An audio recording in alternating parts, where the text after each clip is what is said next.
আবির আকাশের পানে চেয়ে মনে মনে বলল, তোর চোখে চোখ রেখে মিথ্যা বলার সাধ্যি আমার নেই, কিন্তু তোর ভালোর জন্য এই মিথ্যাটা বলতে হয়েছে। আমি চাই না আমার কারণে তুই তোর জীবনের লক্ষ্য থেকে সরে যাস। তোকে মানসিকভাবে শক্ত হতে হবে, এর থেকেও কঠিন পরিস্থিতি মোকাবেলা করতে হবে তোকে। মেঘ সারা রাস্তা কাঁদতে কাঁদতে এসেছে। প্রতিবার আবির ভাইয়ের কাঁধে হাত রাখলেও আজ ইচ্ছে করেই দূরে সরে বসেছে, বাইকের পেছনে হাত রেখেছে। তবুও আবির ভাইকে ছুঁয়েও দেখেনি। এই অনুভূতিহীন মানুষটা কোনো দিনও মেঘের অনুভূতি বুঝবে না। যেখান থেকে মেঘকে নিয়ে গিয়েছিল ঠিক সেখানেই মেঘকে নামিয়ে দিয়েছে আবির। মেঘ হেলমেট রেখে একবারের জন্যও তাকায়নি আবিরের দিকে, যথারীতি বাড়ির উদ্দেশ্যে হাঁটছে। বুকের ভেতর অসহনীয় যন্ত্রণা হচ্ছে তার। এই যন্ত্রণার এক অংশ যদি আবির ভাই বুঝত। মেঘ কাঁদছে আর বাড়ির দিকে হাঁটছে। গত 17 বছরেও সে এত কান্না করেনি। এই আবির ভাই দেশে ফেরার পর যতবার কান্না করেছে। আবির বাইক থেকে দুর্বদ্ধ দৃষ্টিতে তাকিয়ে আছে মেঘের হাঁটার দিকে। কয়েক মুহূর্ত নিশ্চুপ থেকে অকস্মাৎ বলে উঠল, তোকে প্রতিশ্রুতি দেব না মেঘ, বউ করে ডাইরেক্ট প্রমাণ করে দেব। এই আবির কথা দিচ্ছে, তোর এই কান্না চিরতরে মুছে দেব সেই দিন, ইনশাল্লাহ। নির্বাচনের ঝামেলার পর থেকে তানভীর বেশ শান্তিতে আছে। আপাতত কাজের এত চাপ নেই। এমপিও বিভিন্ন কাজে ব্যস্ত, প্রয়োজন হলে মিটিং ডাকে, তখন উপস্থিত থাকতে হয় সেখানে। কয়েক মাসের কার্যক্রমে তানভীর এমপির কাছের লোকদের মধ্যে একজন হয়ে উঠেছে। কোন প্রোগ্রাম কিভাবে করলে ভালো হয় তা ম্যানেজ করার দায়িত্ব বেশিরভাগটাই তানভীরের থাকে। নিজে না পারলে আবির তো আছেই। এমপির বাড়িতে দৌড়াদৌড়ি আর কাজ করতে করতে ধীরে ধীরে এমপির মেয়ের সাথেও তানভীরের সুসম্পর্ক হয়ে গেছে। মেয়েটাও তানভীরকে আপন ভাইয়ের মতোই দেখে। তানভীরদের একটা কাজের দায়িত্ব দিয়ে এমপি কোনো এক জায়গায় চলে গেছে। তানভীর আরও কয়েকজন মিলে কাজ করছিল। হঠাৎ এমপির মেয়ের আগমন হয়। হাসি মুখেই মেয়েটা বলে, তানভীর ভাইয়া একটু বসি এখানে। একে তো এমপির মেয়ে, তার উপর নিজের বাড়ি। তানভীরের তো না করার ক্ষমতা নেই, তাই ধীর কণ্ঠে বলল, বসো। মেয়েটা বসে আস্তে করে বলল, আপনাকে একটা কথা জিজ্ঞেস করতে এসেছি। জিজ্ঞেস করব? কি কথা? মেয়েটা আশেপাশে তাকিয়ে দেখল, তারপর ধীর কণ্ঠে বলল, ওই দিন প্রোগ্রামে আবির ভাইয়ের সাথে একটা মেয়ে এসেছিল, ওই মেয়েটাকে? তানভীর কপাল কুঁচকে শুধালো, কেন? মেয়েটা মাশাল্লাহ অনেক কিউট। আমি ভাইয়াকে জিজ্ঞেস করেছিলাম মেয়েটাকে, ভাইয়া বলেছে কাজিন। আপনি আর ভাইয়াও তো কাজিন, তাহলে কি মেয়েটা আপনার বোন? তানভীর স্বাভাবিক কণ্ঠে বলল, হ্যাঁ, আমার একমাত্র বোন, মাহাদিবা খান মেঘ। এখন বলো ঘটনা কি? মেয়েটা আমতা আমতা করে বলল, আসলে আপনার বোনকে আমার অনেক পছন্দ হয়েছে। আমার ভাইয়া ইউকেতে পড়াশোনা করে। আমার মনে হচ্ছে আমার ভাইয়ার সাথে মেঘকে খুব ভালো মানাবে। এইটুকু বলেই থামল। তানভীর কপাল কুঁচকে তাকিয়ে আছে। পুনরায় মেয়েটা আবার বলা শুরু করলো, না না, এখন বিয়ে দিতে হবে না। ভাইয়া 2-1 বছরের মধ্যে ছুটি নিয়ে দেশে আসবে, তখন যদি। তানভীর দীর্ঘশ্বাস ছেড়ে রাগ কন্ট্রোল করে মৃদু হাসল। তারপর শক্ত কণ্ঠে উত্তর দিল, আমায় বলেছ এখানেই থামো। ভাইয়া যদি এগুলো শোনে তো আল্লাহ জানে কি করবে। ভাইয়া যার সাথে বিয়ে ঠিক, সে আর কেউ না, আমার একমাত্র বোন মেঘ। ভাইয়ার পৃথিবী জুড়ে শুধু মেঘের অস্তিত্ব। না ভাইয়া কারোর হবে, আর না মেঘকে কারো হতে দেবে। মেয়েটা বিস্ময় চোখে চেয়ে বিড়বিড় করে বলল, ভাইয়াকে তো জিজ্ঞেস করেছিলাম গার্লফ্রেন্ড কিনা, উনি তো না করেছেন, বললেন কাজিন। তানভীর হাসি মুখে উত্তর দিল, গার্লফ্রেন্ড না তাই না করেছে। বউ কিনা জিজ্ঞেস করতে তাহলে ঠিকই হ্যাঁ বলতো। ভাইয়া মেয়েকে কখনো গার্লফ্রেন্ড ভাবেই না, সবসময় বউ ভাবে, আর বউ হিসেবেই পরিচয় করিয়ে দেয়। সে যাই হোক, এই বিষয় নিয়ে আর কথা বাড়িও না, যাও এখন এখান থেকে। মেয়েটা মন খারাপ করে চলে যাচ্ছে। আবিরকে ভালো লেগেছিল। আবির অন্য কারো মালিকানায় বন্দী। এখন মেঘকে নিজের ভাইয়ের জন্য পছন্দ করেছে। এই মেঘও আবির ভাইয়ের দখলে। বিড়বিড় করে আবিরকে বকতে বকতে বাসার ভেতরে চলে গেছে। তানভীর কাজ শেষ করে দুপুরে বাইক নিয়ে বের হয়েছে। মেঘদের কোচিংয়ের সামনে ওয়েট করছে। কিছুক্ষণের মধ্যে কয়েকজনের সাথে বন্যাও বেরিয়ে এসেছে। বন্যাকে দেখে তানভীর বাইক থেকে জোরে ডাকলো, এই মেয়ে এদিকে আসো। বন্যা অবাক চোখে তাকালো। মেঘ তো কোচিংয়েই আসেনি। ওই দিন ঝামেলার পর মেঘই কল দিয়ে বন্যাকে সব বলেছে। তাহলে তানভীর ভাইয়া কোচিংয়ের সামনে কেন এসেছে? বন্যা গুটি গুটি পায়ে এগিয়ে আসলো তানভীরের কাছে। তানভীর স্বাভাবিক কণ্ঠে শুধালো, আজকের পরীক্ষা কেমন হয়েছে? বন্যা মৃদু হেসে উত্তর দিল, জি ভালো। তানভীর গলা খাকারি দিয়ে ধীর কণ্ঠে শুধালো, তুমি নাকি অসুস্থ ছিলা, সুস্থ হয়েছ? বন্যা বিস্ময়কর দৃষ্টিতে চেয়ে আছে। বন্যা অসুস্থ ছিল, এটা তানভীর ভাই কিভাবে জানে? অবশ্য জানবেই না বা কেন, মেঘ নিশ্চয়ই বলেছে। বন্যা ওপর নিচ মাথা নাড়ল। তানভীর বাইকের সাইড থেকে একটা হেলমেট খুলে বন্যার দিকে এগিয়ে দিয়ে বলল, এটা পরে বাইকে বসে পড়ো। বন্যা ভ্রু কুঁচকে তাকিয়ে বলল, কেন? তানভীর কিছুটা শক্ত গলায় বলল, উঠতে বলেছি ওঠো। বন্যা তানভীর ভাই সম্পর্কে খুব ভালো করেই জানে, তাই তেড়ামি না করে চুপচাপ বসেছে। তানভীরের পেছনে নিজের ব্যাগ রেখেছে, তারপর বসেছে, যেন গায়ে গা না লাগে। তানভীর বন্যাকে নিয়ে একটা রেস্টুরেন্টে এসেছে। বন্যার পছন্দ মতো খাবার অর্ডার দেওয়া হয়েছে। আগে একদিন মেঘ সাথে ছিল বলে বন্যার এতটা অস্বস্তি লাগেনি, তবে আজ একা তানভীরের সাথে খেতে এসে নিজের হাত পা স্থির রাখতে পারছে না। বন্যার অস্বাভাবিকতা দেখে তানভীর স্বাভাবিক কণ্ঠেই বলল, এত ভয় পাচ্ছ কেন? আমি তো অপরিচিত কেউ না, আর আশেপাশের মানুষ যদি তোমার এই কাঁপাকাঁপি দেখে তাহলে নিশ্চিত ভাববে আমি তোমাকে কিডন্যাপ করে নিয়ে আসছি। প্লিজ স্বাভাবিক হও। বন্যা কিছুটা স্বাভাবিক হয়ে কোমল কণ্ঠে শুধালো, আমায় আবারও ট্রিট দেওয়ার কারণ কি? তানভীর উত্তর দিল, আমাদের এমপি জিতেছে, সেই খুশিতে খাওয়াচ্ছি। আরও আগেই খাওয়াবো ভেবেছিলাম, কিন্তু সময় পাইনি। মাঝখানে এমপির বাড়িতে প্রোগ্রাম ছিল, অবশ্য ওইখানে তোমাকে যেতে বলতাম, কিন্তু তুমি তো সেখানে যাবে না, তাই আর বলিনি। আজ একটু ফ্রি আছি, এজন্য তোমাকে নিয়ে আসলাম। বন্যা কিছু একটা ভেবে পুনরায় প্রশ্ন করল, তাহলে মেঘকেও নিয়ে আসতেন? তানভীর সঙ্গে সঙ্গেই জবাব দিল, বনুকে নিয়ে আসতে চাইছিলাম, কিন্তু ভাইয়া নিষেধ করল। কথাটা বলেই ভাবনায় পড়ে গেছে তানভীর। বন্যা যদি কিছু বুঝে ফেলে? যেই কথা সেই কাজ। বন্যা প্রশ্ন করেই উঠল, আপনি মেঘের আপন ভাই, তাহলে উনি কেন নিষেধ করবেন? তানভীর আমতা আমতা করে বলল, ওই দিনের কোচিংয়ের ঘটনা তো তুমি নিশ্চয়ই শুনেছ। আসলে ওই ঘটনার পর থেকে বনু একটু চিন্তিত। এই অবস্থায় এইদিকে আসলে যদি ভয় পাই, তাই ভাইয়া না করেছে। আর কিছুই না, অবশ্য ওদের সবাইকে নিয়ে ঘুরতে যাব। অনেক দিন ধরেই মিম আর আদি খুব করে ধরেছে ঘুরতে নিয়ে যাওয়ার জন্য। এতদিন নির্বাচনের ঝামেলার জন্য নিয়ে যেতে পারিনি, এখন না নিয়ে গেলে বাসায় ঝামেলা হয়ে যাবে। বন্যা মৃদু হাসল, বাসার ঝামেলার ভয়ে ভাই বোনদের ঘুরতে নিয়ে যাবে। তানভীর যে কোনো কিছুকে ভয় পায়, এটা শুনেই বন্যার হাসি পাচ্ছে। বন্যার অপরূপ হাসি দেখে তানভীরও হেসে ফেলল। তানভীরের উচ্চতা 5 ফুট 9 ইঞ্চি, গায়ের রং উজ্জ্বল শ্যামলা, সুস্বাস্থ্যের অধিকারী, বলতে গেলে কিছুটা গুলুমুলু টাইপের। তানভীরের দাড়িও আবিরের মতো ছোট ছোট করে কাটা, ফুল হাতা টি শার্ট কোনোই পর্যন্ত ওঠানো, সাথে জিন্স প্যান্ট। হেলমেটের কারণে চুলগুলো অগোছালো হয়ে গেছে। বন্যা তানভীরের মুখের দিকে কিছুক্ষণ দেখল। এমনিতেই খুব মুড়ি মনে হলেও হাস্যোজ্জ্বল মুখটা দেখেই মনে হলো, না, এই মানুষটা এতটাও রাগী না। দুজনেই খাওয়া শেষ করল। তারপর বন্যাকে বাসার গলিতে পৌঁছে দিয়ে বাসায় ফিরেছে তানভীর। দিনটা বৃহস্পতিবার ছিল। মেঘ সন্ধ্যাবেলায় সোফায় বসে নুডলস খাচ্ছিল। এমনিতেই ইদানিং মেঘের মন ভালো নেই। আবির ভাইয়ের মুখে সেদিনের না শব্দ শোনার পর থেকে মেঘ আর আবির ভাইয়ের সাথে কথা বলে না। আবিরও আগ বাড়িয়ে কথা বলতে আসে না। মেঘের নুডলস খাওয়ার মাঝে মালিহা খান হুট করেই এসে মেঘের পাশে বসলেন। মেঘ অবাক চোখে চাইল বড় আম্মুর দিকে, তারপর ঠান্ডা কণ্ঠে শুধালো, কি হয়েছে বড় আম্মু? মালিহা খান উত্তেজিত কণ্ঠে বলা শুরু করলেন, হ্যাঁ রে মেঘ, মেয়েটা যে তোকে পড়ায় কি যেন নাম? মেঘ ভ্রু কুচকে উত্তর দিল, জান্নাত আপু। কেন? মালিহা খান উত্তেজিত কণ্ঠে পুনরায় প্রশ্ন করল, জান্নাত মেয়েটাকে তোর কেমন লাগে রে? আমার তো বেশ ভালো লাগে, খুব ঠান্ডা, মন মানসিকতা ভালোই মনে হলো। আমার মাথায় একটা চিন্তা ঘুরতেছে, আবিরের তো বিয়ের বয়স হয়ে গেছে, জান্নাতের সঙ্গে তোর আবির ভাইকে মানাবে ভালো, তাই না? মেঘের মনে হচ্ছে মাথার উপরের ছাদটা হঠাৎ আকস্মিক মেঘের মাথায় ভেঙে পড়েছে। মেঘের বুকটা কেঁপে উঠল। যেই মেয়েকে নিয়ে নিজে আতঙ্কে আছে, সেখানে বড় আম্মু ওই মেয়েকেই বউ করার কথা বলছে। এ যেন কাটা ঘায়ে নুনের ছিটা দেওয়ার মতো। মেঘ ঢোক গিলে নিজেকে স্বাভাবিক রাখার চেষ্টা করছে, কিন্তু চাইলে কি সব লুকানো সম্ভব? যেই মানুষটার জন্য বুকের ভেতরে এক আকাশ সমান ভালোবাসা, সেই মানুষটার বিয়ের কথা শুনছে, তাও অন্য একটা মেয়ের সাথে। মেঘের চিৎকার করে কাঁদতে ইচ্ছে করছে। বড় আম্মুকে কি করে বোঝাবে? 3 মাসেই আমির ভাইকে নিজের থেকেও বেশি ভালোবেসে ফেলেছে। মালিহা খান পুনরায় প্রশ্ন করলেন, এই মেঘ, জান্নাতকে জিজ্ঞেস করিস তো কাউকে পছন্দ করে কিনা? পছন্দ না থাকলে ভাবছি আবির আর তোর বড় আব্বুর সাথে এই বিষয়ে কথা বলবো।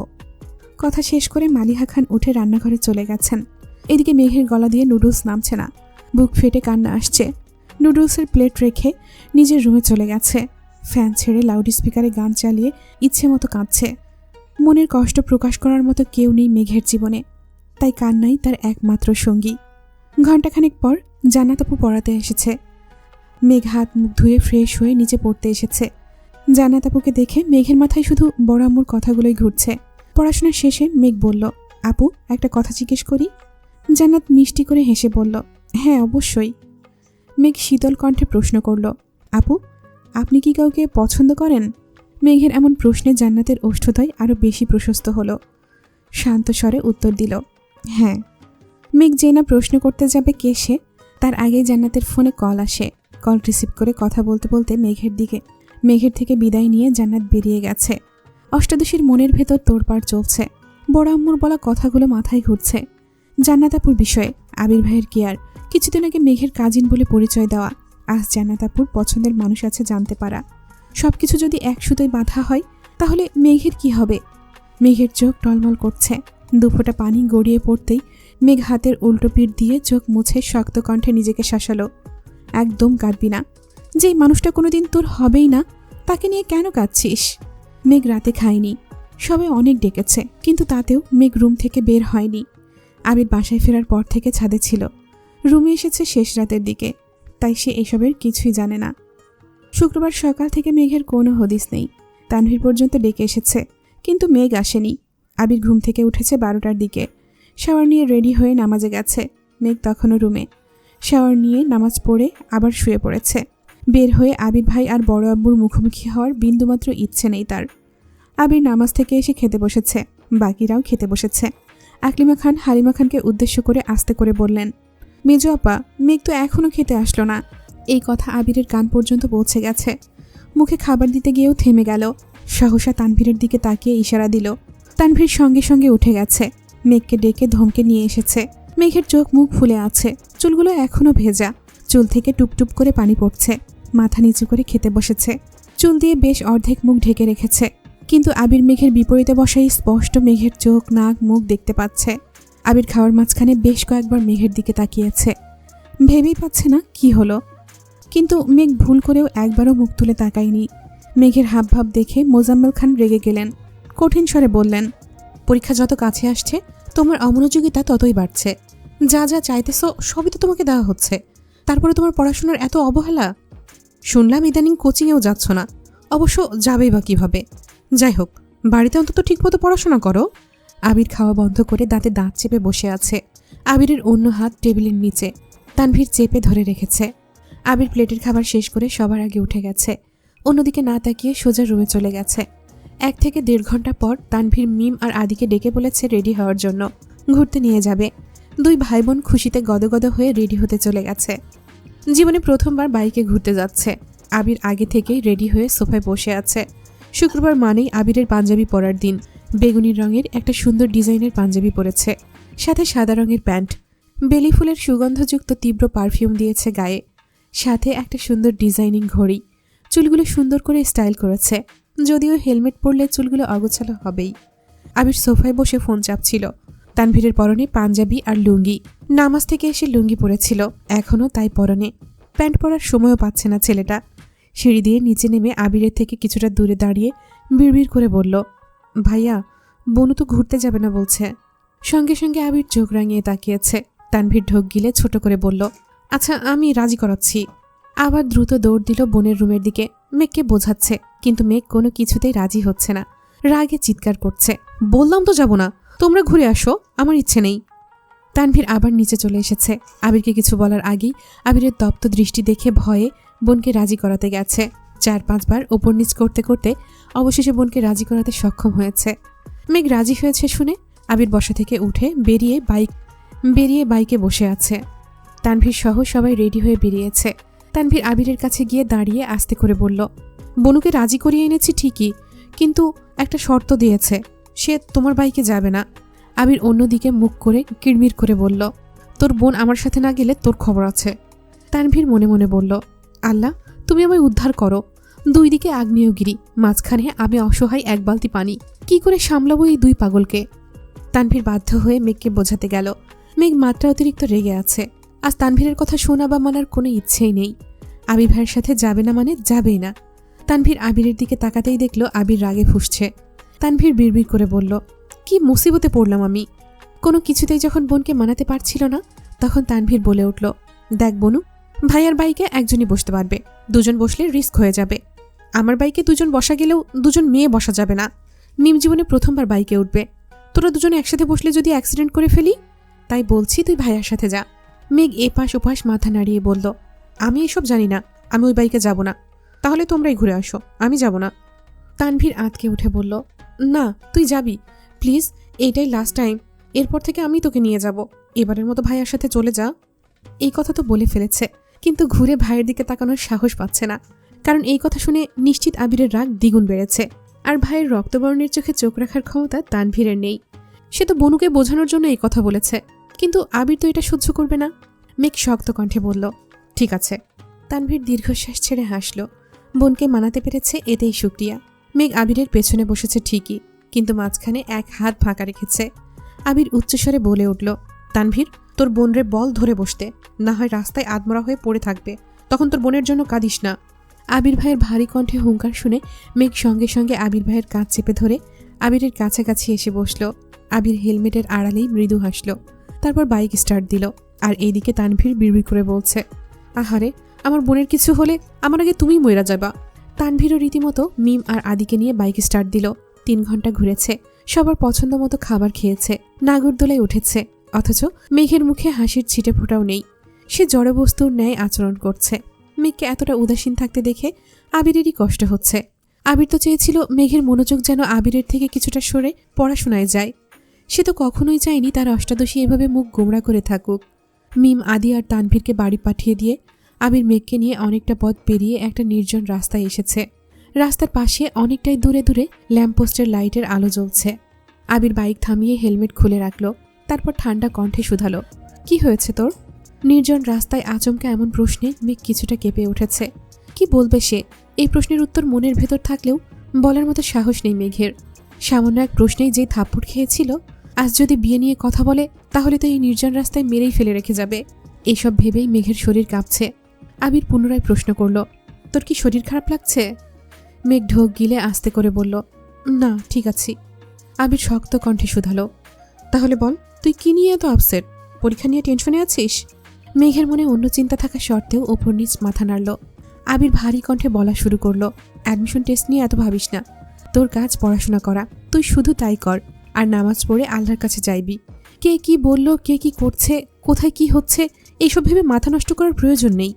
তুই যদি কোথাও চান্সও না পাস, তাতেও কেউ তোকে কিচ্ছু বলবে না, সেটা আমি দেখব। কিন্তু নিজেকে যাচাই করার আগেই ভেঙে পড়বি না। মেঘ মাথা নিচু করে চুপচাপ দাঁড়িয়ে আছে। আবির মেঘের দিকে তাকিয়ে আছে। দূর থেকে আসা ল্যাম্পপোস্টের আলো মেঘের গালে আর কপালের একপাশে পড়েছে। সেই আলোতে মেঘকে অসম্ভব সুন্দর লাগছে। মেঘের সম্পূর্ণ মুখ দেখতে আবির এক আঙুলে মেঘের চিবুক উঠালো। আলোয় জলজল করে উঠল অষ্টাদশীর চাঁদের ন্যায় মুখবিবর। আচমকা আবির ভাইয়ের আঙুলের ছোঁয়াতে মেঘের দেহ কম্পিত হলো। আবির ভাইয়ের মুখের দিকে তাকালো মেঘ। বুকে জমে থাকা অভিমানরা যেন অভিযোগ হয়ে বেরিয়ে আসতে চাইছে। মনের সব কষ্ট উজাড় করে বলতে ইচ্ছে করছে এই মানুষটাকে। কয়েক সেকেন্ডের জন্য মেঘের মনে হচ্ছে এই পৃথিবীর বুকে মেঘের সামনে দাঁড়ানো ব্যক্তিটা মেঘের সবচেয়ে কাছের মানুষ। এই মানুষটা একান্তই মেঘের। আবির মেঘের চোখে চোখ রেখে তপ্ত স্বরে বলল, আমি বিশ্বাস করি আমার মেঘ এত সহজে হেরে যাওয়ার মেয়ে নয়। এই কথা শোনা মাত্রই মেঘের মনে হচ্ছে মস্তিষ্কের নিউরন দিক বিদিক ছুটছে। মনে একটা কথাই বারবার ঘুরছে, আমার মেঘ। আবির ভাই আমার মেঘ বলে সম্বোধন করেছে। এটা ভাবতেই মেঘের সকল মন খারাপ এক মুহূর্তে পালিয়ে গেছে। সহসা মেঘের মুখে হাসি ফুটে উঠেছে। মেঘের মুখের অকৃত্রিম মায়াবী হাসি দেখে আবিরও নিঃশব্দে হাসল। মেঘের দিকে তাকিয়ে থেকেই পুনরায় ধীর কণ্ঠে বলল, this is my sparrow, I always want to see you like this. Megh নিস্তব্ধ হয়ে চেয়ে আছে আবিরের দিকে। এই যে এই মানুষটাকে নিয়ে এত অভিমান, এত অভিযোগ, সামনে আসলে কেন যেন অভিযোগ আর অভিমানরা পালিয়ে যায়। এত এত রাগ কেন দেখাতে পারে না ওনাকে? উনি যদি সত্যি সত্যি জান্নাত আপুকে পছন্দ করেন, আর জান্নাত আপু যদি ওনাকে পছন্দ করেন, তাহলে তো ওনাদের বিয়ে খুব শীঘ্রই হয়ে যাবে। তখন আমি কি করব? এই যে এই মানুষটার ছোট ছোট কথাগুলোতে আমার সব রাগ গলে পানি হয়ে যায়। আবার নতুন করে ওনার প্রেমে হাবুডুবু খাই। উনি জান্নাত আপুকে বিয়ে করলে আমার কি হবে? তখনও কি ওনার প্রতি আমার এরকমই টান থাকবে, নাকি এখনের অনুভূতিগুলো শুধু স্মৃতি হয়ে থাকবে? এইসব ভাবতে ভাবতে মেঘ ঠোঁট ফুলিয়ে কান্না শুরু করে দিয়েছে। হঠাৎ কান্না দেখে আবির কিছুটা অবাক হয়ে গেছে। কিছুই তার মাথায় ঢুকছে না। সে ভেবেছিল শুধু এমপির বাড়ির ঘটনা থেকেই মেঘের মন খারাপ, আর বাকিটা পড়াশোনা নিয়ে। কিন্তু এই মন খারাপের সবটা জুড়ে যে জান্নাত, এটা আবির বুঝতে পারছে না। আবির কিছুক্ষণ সময় নিয়ে চুপচাপ মেঘের দিকে তাকিয়ে আছে। একবারের জন্যও কান্না থামাতে বলছে না। অনেকটা সময় কাঁদার পর মেঘ আবিরের মুখের দিকে তাকালো। একটা মেয়ে এইভাবে কাঁদছে, অথচ এই মানুষটা কিছুই বলছে না। এতক্ষণে অন্তত 4-5টা ধমক আর 2-1টা থাপ্পড় খেয়ে ফেলতো। তাহলে আজ এত নিশ্চুপ কেন উনি? এটা ভেবেই মেঘ তাকিয়েছে। ল্যাম্পপোস্টের আলোতে দেখা যাচ্ছে আবির মুচকি মুচকি হাসছে। মেঘ তাকাতেই আবিরের হাসির মাত্রা বেড়ে গেছে। মেঘ কপাল কুঁচকে চেয়ে রইল। গাল বেয়ে অনর্গল নোনা জল গড়িয়ে পড়ছে। এই যে মরার মতো এতক্ষণ যাবৎ কাঁদছে, আর এই বেটাই কি সুন্দর হাসছে। মেঘের মেজাজ আরও খারাপ হয়ে যাচ্ছে। মুখ ফুলিয়ে শ্বাস ছেড়ে আবিরের দিকে চেয়ে গম্ভীর কণ্ঠে প্রশ্ন করল, হাসছেন কেন? আবির হাসিটা একটু কমিয়ে উত্তর দিল, কাঁদলে তোকে অনেক বেশি সুন্দর লাগে তো, তাই। মেঘ রাগী ভাব নিয়ে বলল, কাঁদলে আবার কাউকে সুন্দর লাগে নাকি? আর তাই বলে আপনি এইভাবে হাসবেন? আবির মৃদু হেসে উত্তর দিল, আসলে তোর বান্ধবীর থেকেও সুন্দর লাগছিল, তাই হাসিটা আটকাতে পারছিলাম না। মেঘ আঁতকে উঠে প্রশ্ন করল, বান্ধবী মানে? আবির সশব্দে হেসে উত্তর দিল, ওই যে শেওড়া গাছে যে থাকে তোর বান্ধবীটা, ওইটার থেকেও তোকে সুন্দর লাগছিল। মেঘ আশেপাশে তাকাচ্ছে। এমনিতেই অন্ধকার হয়ে গেছে চারপাশে। ল্যাম্পপোস্টের আলোতে রাস্তা আলোকিত থাকলেও রাস্তার আশেপাশে বিশাল গাছের কালো কালো ছায়া। দেখে ভয় পেয়ে সঙ্গে সঙ্গে দুই হাতে আবিরের শার্ট খামচে ধরে আবিরের বুকে মুখ লুকিয়ে ফেলেছে। মেঘকে ভয় দেখানোর একমাত্র অস্ত্র হচ্ছে ভূত পেতনি। আর কোনো কিছুতেই ভয় পায় না মেয়েটা। আবির এটা খুব ভালো করেই জানে, এজন্য ইচ্ছে করে মেঘকে খোঁচায়। আবির মেঘের পিঠে হাত রাখতে গিয়েও হাত সরিয়ে নিয়েছে। মনের বিরুদ্ধে নিজেকে কন্ট্রোল করা কতটা যে কষ্টের সেটা আবিরের থেকে কেউ ভালো জানে না। আবিরেরও ইচ্ছে করছে মেঘকে দুই হাতে জাপটে ধরতে, কিন্তু সব ইচ্ছে তো পূর্ণতা পায় না। আবির নিজেকে সংযত করে মুচকি হেসে প্রশ্ন করল, এই যে তুই হুটহাট করে মরা কান্না জুড়ে দিস, আবার হুটহাট করে পাগলের মতো হাসতে থাকিস, তোর এমন আচরণে মানুষ তো ভাববেই তুই শেওড়াপাড়ায় থাকিস। মেঘ এখনো দুই হাতে আবিরের শার্ট খামচে ধরে আছে। ভেজা কণ্ঠে বলল, এইসব বলবেন না প্লিজ। আবির মৃদু হেসে উত্তর দিল, তাহলে তুই বল কাঁদছিলি কেন? তোকে কে কি বলে যে তুই এভাবে কাঁদিস? এত আবেগ দিয়ে জীবন চলে না মেঘ। কে কি বলল, কে কি করলো, কে কোথায় চান্স পেল, এসব ভেবে নিজেকে গুটিয়ে নিলে জীবনে কোনোদিনই উন্নতি করতে পারবি না। নিজেকে কন্ট্রোল করতে শিখতে হবে। মেঘ আবিরকে ছেড়ে একটু দূরে সরে মাথা নিচু করে দাঁড়িয়েছে। আবির ছোট করে ধমক দিল, তাকা এদিকে। মেঘ 1 সেকেন্ডের মধ্যে আবিরের চোখের দিকে তাকালো। আবির ঢোক গিলে শক্ত কণ্ঠে বলল, তোকে অনেক বেশি শক্ত আর সাহসী হতে হবে। আশেপাশে তোকে কাঁদানোর জন্য হাজার মানুষ থাকবে। তাদের কথায় তুই কেঁদেছিস, তার মানে তারা জিতে গেল। এত সহজে অন্যকে জিতিয়ে দেওয়া কি ঠিক হবে? থেমে পুনরায় বলল, জীবনে যাই হয়ে যাক, তবুও নিজের মনোবল ভাঙতে দেওয়া যাবে না। এখনো অনেক সত্যের মুখোমুখি হওয়া বাকি। মেঘ কপাল কুঁচকে প্রশ্ন করল, কি এমন সত্য? আবির স্বাভাবিক কণ্ঠে উত্তর দিল, এখন তোর তা না জানলেও চলবে। দেরি হয়ে যাচ্ছে, বাসায় যেতে হবে। রবিবারে অফিস থেকে ফিরে ফ্রেশ হয়ে আবির সোফায় বসে আছে। কিছুক্ষণের মধ্যেই জান্নাত বাসায় ঢুকেছে। মেঘ একটা খাতা রেখে এসেছিল, সেটা আনতে আবার রুমে গেছে। জান্নাতকে দেখে আবির হাতে কয়েকটা প্রশ্ন নিয়ে এগিয়ে গেল। প্রশ্নগুলো দিয়ে কি যেন কথা বলছিল। মেঘ খাতা নিয়ে নামতে গিয়ে সেই দৃশ্য দেখে ফেলেছে। যার মনে যেটা থাকে সেটাই সবার আগে মাথায় আসে। মেঘ তড়িঘড়ি করে নামছে। কাছাকাছি আসতেই আবির ঘাড় ঘুরিয়ে মেঘকে দেখল। তারপর স্বাভাবিক কণ্ঠে জান্নাতকে বলল, তুমি ওইসব নিয়ে চিন্তা করো না, আমি দেখছি। আর তুমি ফ্রি হয়ে আমাকে একটা কল দিও। জান্নাত চিন্তিত স্বরে উত্তর দিল, আচ্ছা ঠিক আছে। এদিকে মেঘ ড্যাব ড্যাব করে তাকিয়ে আছে দুজনের দিকে। মাথার ভেতরের প্রশ্নরা সব এলোমেলো ছুটছে। জান্নাত আপুকে চিন্তা করতে না করছে। আবির ভাই দেখবে এসবের মানে কি? ওনাদের মধ্যে সম্পর্ক না থাকলে তো এসব বলতো না। আবার কলও দিতে বলছে। মেঘ বিড়বিড় করে বলছে, গেল রে গেল, তোর আবির ভাই অন্য মেয়ের হয়ে গেল। আবিরের আনা কোচিংয়ের কয়েকটা প্রশ্ন দিয়ে জান্নাত পরীক্ষা নিয়েছে। মোটামুটি 3 ঘন্টার উপরে সময় লেগেছে। ড্রাইভার আর তানভীরকে পাঠিয়েছে জান্নাতকে বাসা পর্যন্ত পৌঁছে দিয়ে আসতে। মেঘ খেতে বসেছে। 2 মিনিটের মধ্যে আবিরও খেতে এসেছে। বাড়ির সবার খাওয়া দাওয়া অনেক আগেই শেষ হয়ে গেছে। আবির ইচ্ছে করেই মেঘের জন্য ওয়েট করছিল। এই যে সে জান্নাতের সাথে কথা বলেছে, মেঘের মনে কি চলছে তা বোঝার জন্য ওয়েট করছিল। দুইজনই চুপচাপ খাচ্ছে। হঠাৎ মালিহা খান তানভীরের চেয়ার টেনে আবিরের পাশে বসেছেন। তারপর শান্ত কণ্ঠে বললেন, বাবা তোর সাথে একটু কথা ছিল। আবির খেতে খেতেই জবাব দিল, বলো শুনছি। মেঘের খাওয়া বন্ধ হয়ে গেছে। সে খুব ভালোভাবেই বুঝতে পারছে বড় আম্মু কী বলতে চাচ্ছে। আজকে জান্নাত আপু যাওয়ার সময়ও মেঘ দেখেছে বড় আম্মু জান্নাতকে দূর থেকে বউ দেখার মতো করে পরখ করছিল। মালিহা খান শীতল কণ্ঠে বলা শুরু করলো, আর কিছুদিন পরেই তোর 25 বছর হতে চলেছে। তুই যেহেতু এখন ব্যবসাও করছিস, তোর আব্বুর মুখে শুনেছি তুই খুব মনোযোগী, আর তুই যাওয়াতে নাকি ব্যবসায় অনেক উন্নতি হচ্ছে। তাই বলছিলাম বিয়ে তো করা দরকার। আমি সেদিন মেঘকে জান্নাতের কথা জিজ্ঞেস করেছিলাম। মেয়েটাকে আমার ভালোই লেগেছে। তোর পছন্দ হলে ভাবছি তোর আব্বুকে জানাবো। আবির পূর্ণ মনোযোগ দিয়ে মায়ের বলা এলোমেলো কথাগুলো শুনল। যতই রাগ উঠুক আবির মায়ের উপর সহজে চেঁচায় না। মেঘের দিকে এক পলক তাকালো আবির। মেঘ অনেকক্ষণ আগেই খাওয়া বন্ধ করে মাথা নিচু করে বসে আছে। আবির মনে মনে ভাবছে, মানুষ ঠিকই বলে জীবনে হাজার হাজার শত্রুর প্রয়োজন হয় না, ঘরে দুই একটা এমন মানুষ থাকলেই যথেষ্ট। হায় আল্লাহ, আমি বিয়ে করার আগেই তো ওরা আমার সংসার ভেঙে দেবে। তার মানে এই কারণেই মেঘ সেদিন এত কান্না করছিল, আর আমি ওকে পড়াশোনা নিয়ে এত জ্ঞান দিলাম। আবিরকে নিশ্চুপ থাকতে দেখে মেঘের মনটা দুমড়ে মুচড়ে যাচ্ছে। আবির ভাই রাজি হলেই সামনে বিয়ে। অবশ্য রাজি হবেই বা না কেন, উনিও তো। এইটুকু ভেবেই মেঘ থেমে গেল। চোখ টলমল করছে, ঠোঁট কাঁপছে। আবির মায়ের দিকে তাকিয়ে ভারী কণ্ঠে অকস্মাৎ বলে উঠল, একটা মেয়ে এই বাড়িতে পড়াতে আসছে, আর তোমরা সবাই কি ভাবছো? তাছাড়া আমি এখন বিয়ে করব না, এই টপিকে আর কোনো কথা বলো না। এইটুকু বলেই আবির দাঁড়িয়ে পড়ল। মেঘের দিকে তাকিয়ে তপ্ত স্বরে বলল, এই মেয়ে, খাওয়া শেষ করে পড়তে বস গিয়ে। এইসব আজাইরা চিন্তা মাথায় ঢুকাবি না। অ্যাডমিশন টেস্টের চাপে মেঘের নাজেহাল অবস্থা। প্রতিদিনই জান্নাত পড়াতে আসে, টানা 3 ঘন্টা পরীক্ষা নেয়, বোঝানো শেষে বাসায় ফেরে। অন্যান্য দিনের মতো আজও মেঘ সব পড়া শেষ করে 11:30টার দিকে শুয়েছে। আবির এখনও ফেরেনি। মেঘ একবার আবিরের রুম থেকে ঘুরেও এসেছে, আরও 20 মিনিট অপেক্ষা করেছে। আবির ফিরছে না বলে বাধ্য হয়ে ফোনে সেভ করা আবিরের নাম্বারটা বের করে। কোচিংয়ের ঘটনার পর আজ দ্বিতীয়বারের মতো আবির ভাইকে কল দিতে যাচ্ছে। অষ্টাদশীর হৃদয়ের কম্পন তীব্র হতে শুরু করে। কল রিং হচ্ছে, কয়েক মুহূর্তেই রিসিভ হলো। সঙ্গে সঙ্গে মেঘ কাঁপা কাঁপা গলায় সালাম দিল। একই সময় ওই পাশ থেকে একটা মেয়ের কণ্ঠস্বর ভেসে আসছে। সালাম আর ওপাশে মেয়েলি কণ্ঠে বলা কথাটা একসাথে হয় মেঘ কথাটা বুঝে উঠতে পারেনি। আবির উচ্চস্বরে কাকে বলে উঠল, স্টপ। সহসা স্বাভাবিক কণ্ঠে সালামের উত্তর দিয়ে বলল, ঘুমাসনি এখনো?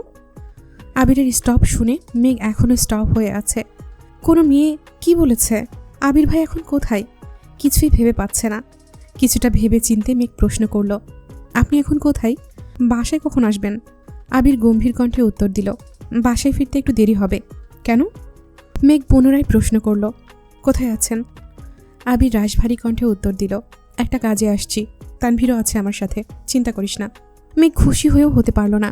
মেয়ে কণ্ঠ শুনে মনে ভয় ঢুকে গিয়েছিল। তানভীর সাথে আছে শুনে একটু খুশি হলেও বেশি খুশি হতে পারল না, কারণ তানভীর আপন ভাই হওয়া সত্ত্বেও ভাইয়ের খোঁজ না নিয়ে আবির ভাইয়ের খোঁজ নিচ্ছে। বিষয়টা কেমন না? মেঘ আস্তে করে শুধালো, ভাইয়া কি আপনার পাশে? আবির উত্তর দিল, না, একটু দূরে। কথা বলবি? ডাকবো?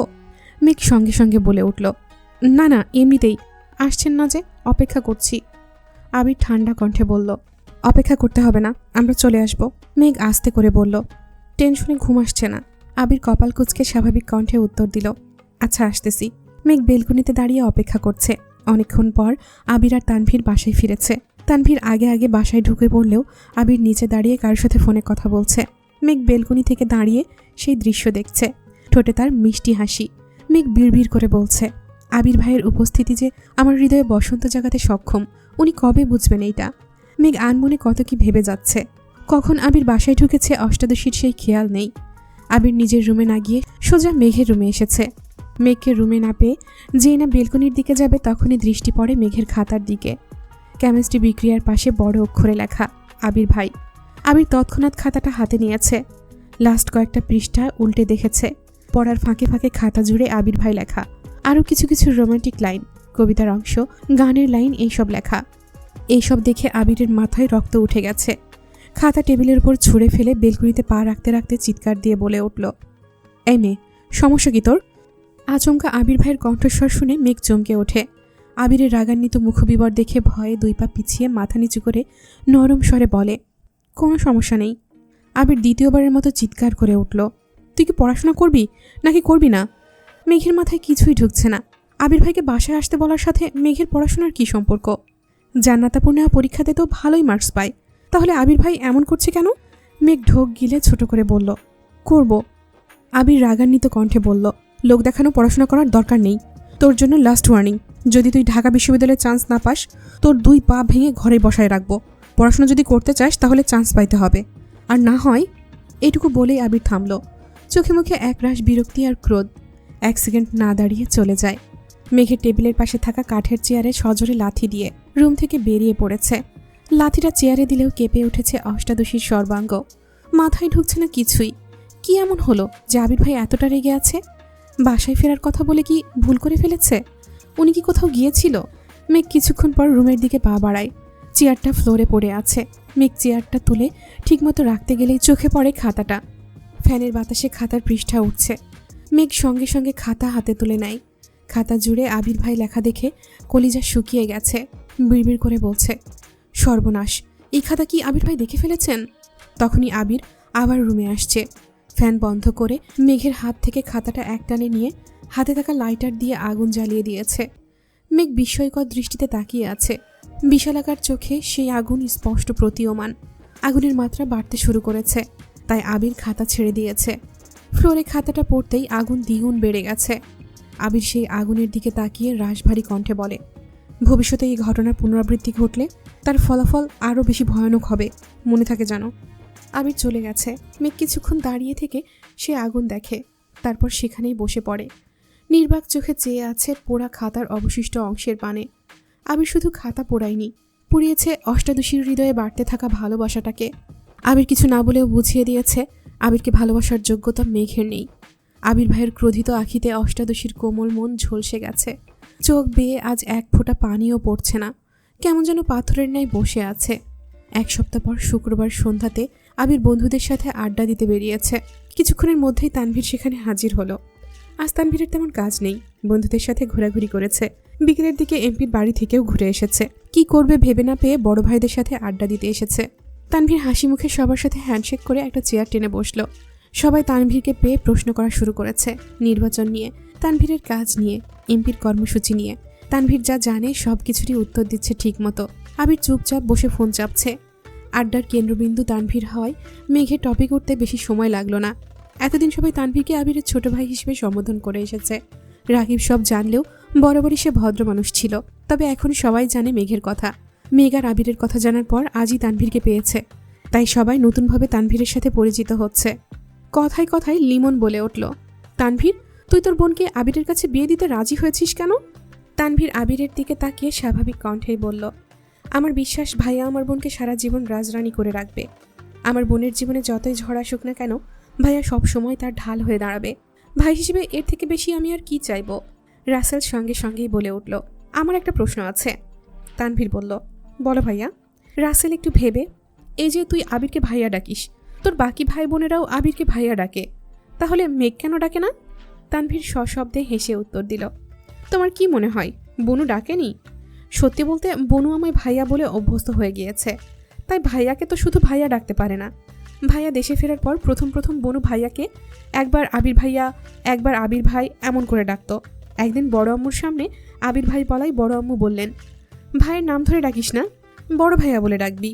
লিমন বলল, তারপর? তানভীর আবিরের দিকে একবার তাকালো।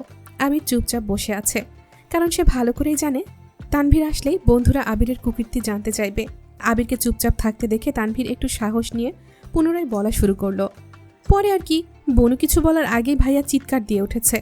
ভাইয়া বলে, ভাইয়া ডাকার কোনো প্রয়োজন নাই, যা ডাকতেছে তাই ডাকুক। বড় আম্মু এখান থেকে যাওয়ার পর বনু মজা করে বলেছে, আবির ভাইয়া। ভাইয়ার সঙ্গে সঙ্গে বলে, ভুলেও যদি আর একবার ভাইয়া ডাকিস তাহলে এমন থাপ্পড় দিব জীবনের মতো ভাইয়া ডাক বন্ধ হয়ে যাবে। সেই থেকে বনু আবির ভাই বলেই ডাকে। সবাই আবিরের দিকে চেয়ে হাসছে। লিমন আবিরকে উদ্দেশ্য করে বলে, ভাই ডাক শুনতে কেমন লাগে বন্ধু? আবির বিরক্তি নিয়ে উত্তর দিল, ভাই ডাকটা অনেক কষ্টে সহ্য করে নিয়েছি, কিন্তু ভাইয়া ডাকা সহ্য করতে পারবো না। রাকিব তানভীরের দিকে তাকিয়ে প্রশ্ন করল, এমপির মেয়ের কি খবর রে? এখনও উল্টোপাল্টা কিছু বলে? তানভীর স্বাভাবিক কণ্ঠে উত্তর দিল, মেয়ে ভালোই আছে, তবে ইদানিং আরেকটা কথা বলছে, যেটা আমি ভাইয়াকেও বলিনি। আবির ভ্রু কুচকে প্রশ্ন করল, কি বলেছে?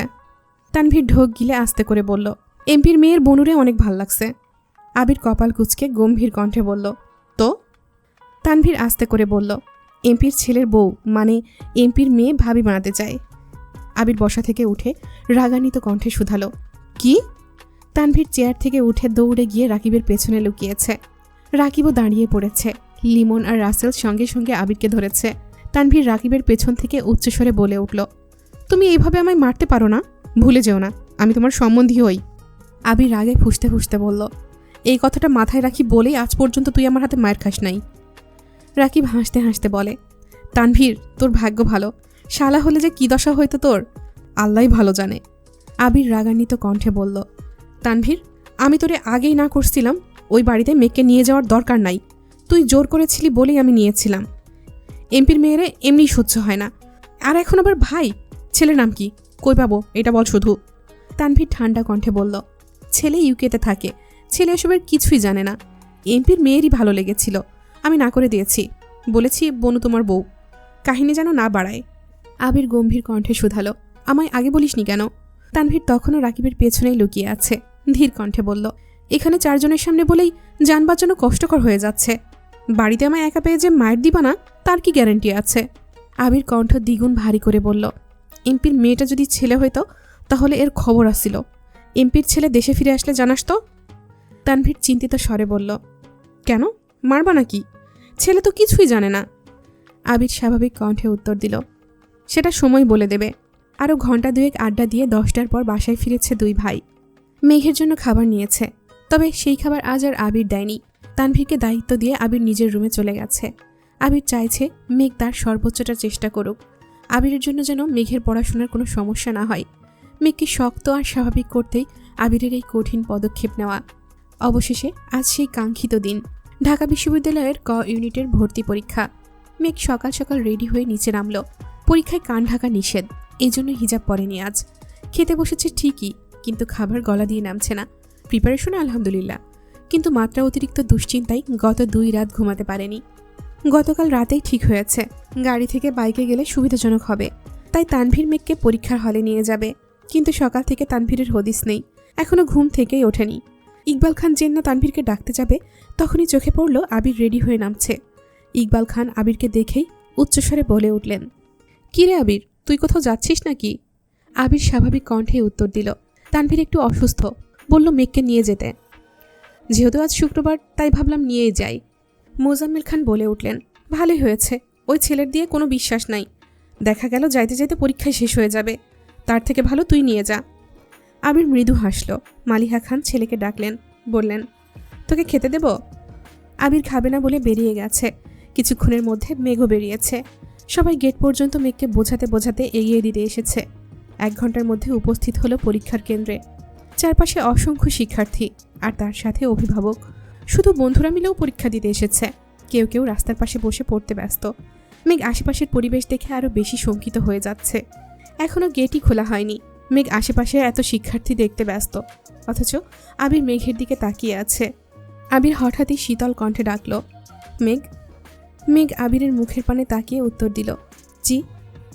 আবির অকস্মাৎ 2 হাতে আলতোভাবে মেঘের 2 গালি স্পর্শ করে চোখে চোখ রেখে নিরেট কণ্ঠে বলল, আমি গর্ব করে বলতে পারি এখানে উপস্থিত হাজার হাজার শিক্ষার্থীর মাঝে আমার মেঘ সবচেয়ে বেশি বুদ্ধিমতী। পরীক্ষা শেষে আমি তোর মুখে সেই অকৃত্রিম হাসিটা দেখতে চাই, যেই হাসিটা শুধু বিজয়ের। আমার বিশ্বাস তুই পারবি। মেঘ নির্বাক চোখে তাকিয়ে আছে আবিরের মুখের দিকে।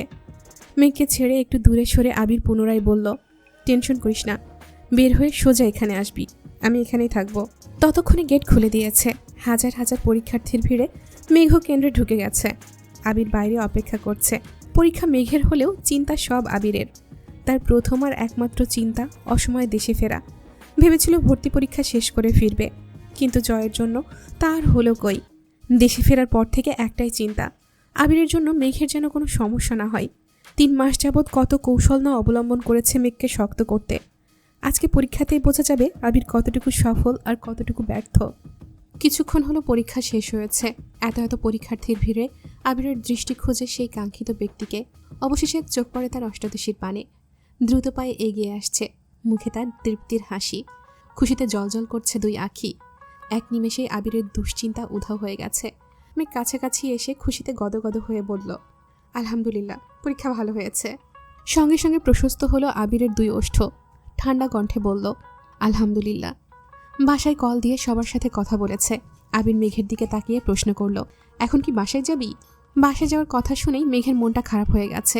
24 ঘন্টা বাসায় থাকতে থাকতে বিরক্ত হয়ে গেছে। কোচিংয়ে যাওয়া বন্ধ হওয়ার পর থেকে শুধু একদিন ভাই বোনদের সাথে ঘুরতে বের হয়েছিল, সেই থেকে বলতে গেলে ঘরবন্দি। মেঘের মন খারাপ দেখে আবির পুনরায় প্রশ্ন করল, ঘুরতে যাবি? সহসা মেঘ হাসি মুখে আবিরের দিকে তাকিয়েছে, কিন্তু হাসিটা কয়েক সেকেন্ডেই গায়েব হয়ে গেছে। মনে পড়ে গেল কিছুদিন আগের খাতা পুরানোর ঘটনাটা। যার মনে মেঘের জন্য বিন্দুমাত্র জায়গা নেই, তার সাথে কথা বলাই বেমানান। ওনার নাম খাতায় লেখাতে যেই মানুষটা কয়েক মিনিটের মধ্যে সম্পূর্ণ খাতা পুড়িয়ে ফেলেছে সেই মানুষটার থেকে দূরে থাকাই শ্রেয়। মেঘ মাথা নিচু করে উত্তর দিল, না, বাসায় চলে যাব। আবির কপাল কুঁচকে কেমন করে চেয়ে আছে। আবির খুব ভালো করেই বুঝতে পারছে তার অষ্টাদশী অভিমান করে আছে। আবির গম্ভীর কণ্ঠে বলল, চল খেতে যাই, তোর জন্য তাড়াহুড়োতে সকালে না খেয়ে বের হয়েছি, খুব ক্ষুধা লাগছে। আজ শহর জুড়েই জ্যাম, পরীক্ষার্থীদের ভিড়ে গাড়ি এক জায়গাতেই ঘন্টার পর ঘন্টা আটকে আছে। মেয়েকে নিয়ে নাস্তা করে বেরিয়েছে। 1 ঘন্টায় বিশাল জ্যাম পেরিয়ে বাইক ছুটছে নিরুদ্দেশের পথে। মেঘ 2 বার জিজ্ঞেস করেছে, কোথায় যাচ্ছি আমরা, কিন্তু আবির কোনো উত্তর দেয়নি। ঘণ্টাখানেকের মধ্যে পৌঁছে গেছে এক অপরূপ সুন্দর জায়গায়। উত্তরা 15 নম্বর সেক্টরের সুপরিচিত সেই জায়গার নাম দিয়াবাড়ি। দিয়াবাড়ি সবসময় বেশ জনপ্রিয়, তবে শরৎকালে কাশফুলের শুভ্রতায় এই স্থানের মাধুর্যতা কয়েক গুণ বেড়ে যায়। আকাশে যেমন সাদা মেঘেরা ঘুরে বেড়াচ্ছে, তেমনি প্রকৃতি জুড়েও সাদার মেলা। মুগ্ধ আখিতে কাশফুল দেখছে মেঘ। কাশফুলের শুভ্রতায় মেঘের মন ফুরফুরে হয়ে গেছে। গুটি গুটি পায়ে এগিয়ে গিয়ে আলতো হাতে কাশফুল ছুঁয়ে দিচ্ছে। এদিকে আবির বাইকে হেলান দিয়ে দুর্বোধ্য দৃষ্টিতে তাকিয়ে সেই দৃশ্য দেখছে। মুহূর্তেই আবিরের ঠোঁটের কোণে হাসির ঝলক দেখা গেল। আন মনেই বলে উঠল, মানুষ শুধু শরতে কাশফুলের মায়ায় পড়ে, অথচ আমি প্রতিদিন প্রতিক্ষণ শুধু তোর মায়ায় পড়ে থাকি। মেঘের মনে আনন্দের সীমা নেই। আনন্দ হবেই বা না কেন, ঢাকা শহরে থেকেও এত বছরে কোনো দিন এই জায়গায় আসতে পারেনি। শুধু 2-1 বার নামই শুনেছে। বাবা কাকারা ব্যবসার কাজে এতই ব্যস্ত থাকে যে সবাইকে নিয়ে ঘুরতে যাওয়ার সময়ই নেই কারো। কাকামণি মাঝে মাঝে মেঘ মিম আদিকে নিয়ে বের হলেও সেটা 3 মাসে একবার। অথচ আবির দেশে ফিরেছে সবে মাত্র 4 মাস হবে। এই অল্প সময়ে আবির মেঘকে নিয়ে ঢাকার আশেপাশের সব জায়গা ঘুরে ফেলেছে। অবশেষে আজ কাশফুলের রাজ্যেও নিয়ে এসেছে। ভাবতেই পারছে না মেঘ। আবির মেঘকে বুঝতে না দিয়ে মেঘের বেশ কিছু ছবি তুলেছে। ফোন পকেটে রাখে কতগুলো কাশফুল একসাথে এনে মেঘকে এগিয়ে দিয়ে বলল, তোর কিছু ছবি তুলে দেব? মেঘ আবিরের দিকে তাকিয়ে হেসে ফেলল। সেও মনে মনে ভাবছিল মোবাইলটা নিয়ে আসলে ছবি তুলতে পারত, কিন্তু আবির ভাইকে এই কথা বলার সাহস পাচ্ছিল না। আবির মেঘের মনের কথা বলে ফেলেছে, তাই না চাইতেও মেঘ হেসে ফেলল। আবির কয়েকটা ছবি তুলে দিয়েছে। ছবিগুলো দেখে মেঘ স্বাভাবিক কণ্ঠেই বলল, ধন্যবাদ, আমরা কি এখন চলে যাব? আবির ভ্রু কুঁচকে বলে উঠল, তুই এত স্বার্থপর কেন? মেঘ চোখ বড় বড় করে তাকিয়ে শুধালো, মানে? আবির বিরক্ত স্বরে বলল, এই যে এত কষ্ট করে এত দূর নিয়ে আসলাম তোকে, ছবিও তুলে দিলাম, একটাবার তো বলতে পারতি, দেন আপনাকেও 2টা ছবি তুলে দিই, বা একটা সেলফি তুলি অন্তত। যেই নিজের ছবি তোলা শেষ অমনি বাসায় জায়গা, স্বার্থপর একটা। আমি স্বার্থপর হলে আপনি হিটলার। মুখের ওপর মেঘ জবাব দিয়ে ফেলেছে। আবির কপালে কয়েকটা ভাঁজ ফেলে ভারী কণ্ঠে বলল, আমি হিটলার হলে তুই হিটলারের নানি। এ যেন বিতর্ক প্রতিযোগিতা চলছে। মেঘ ভেংচি কেটে বলল, জীবনেও না, আমি আপনার মতো এত পাষাণ না।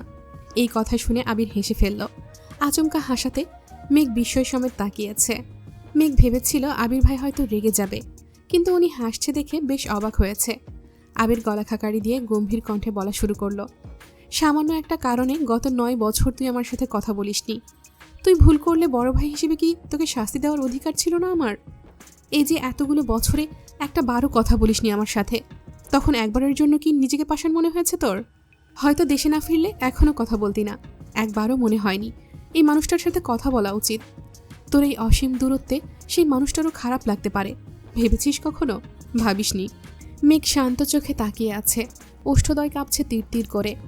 আবির ভাইয়ের সাথে এত বছরে একবারের জন্য কথা বলতে ইচ্ছে হয়নি তার, অথচ ওনাকে দেখার পর ওনার ভারী কণ্ঠে বলা এক একটা কথা, অনুভূতিহীন আচরণ, ক্রোধিত আঁখি, তাকানোর স্টাইল, ঘন কালো চুল আর গাল ভর্তি ছোট ছোট দাড়ি দেখে ধীরে ধীরে প্রেমে পড়তে বাধ্য হয়েছে। আবির ভাই তো দেশে ফিরে আবারও থাপ্পড় দিয়েছে তাকে। কই, এবার তো সে কথা বলা বন্ধ করেনি। রাগ অভিমান শেষে ঠিকই বারবার কথা বলছে।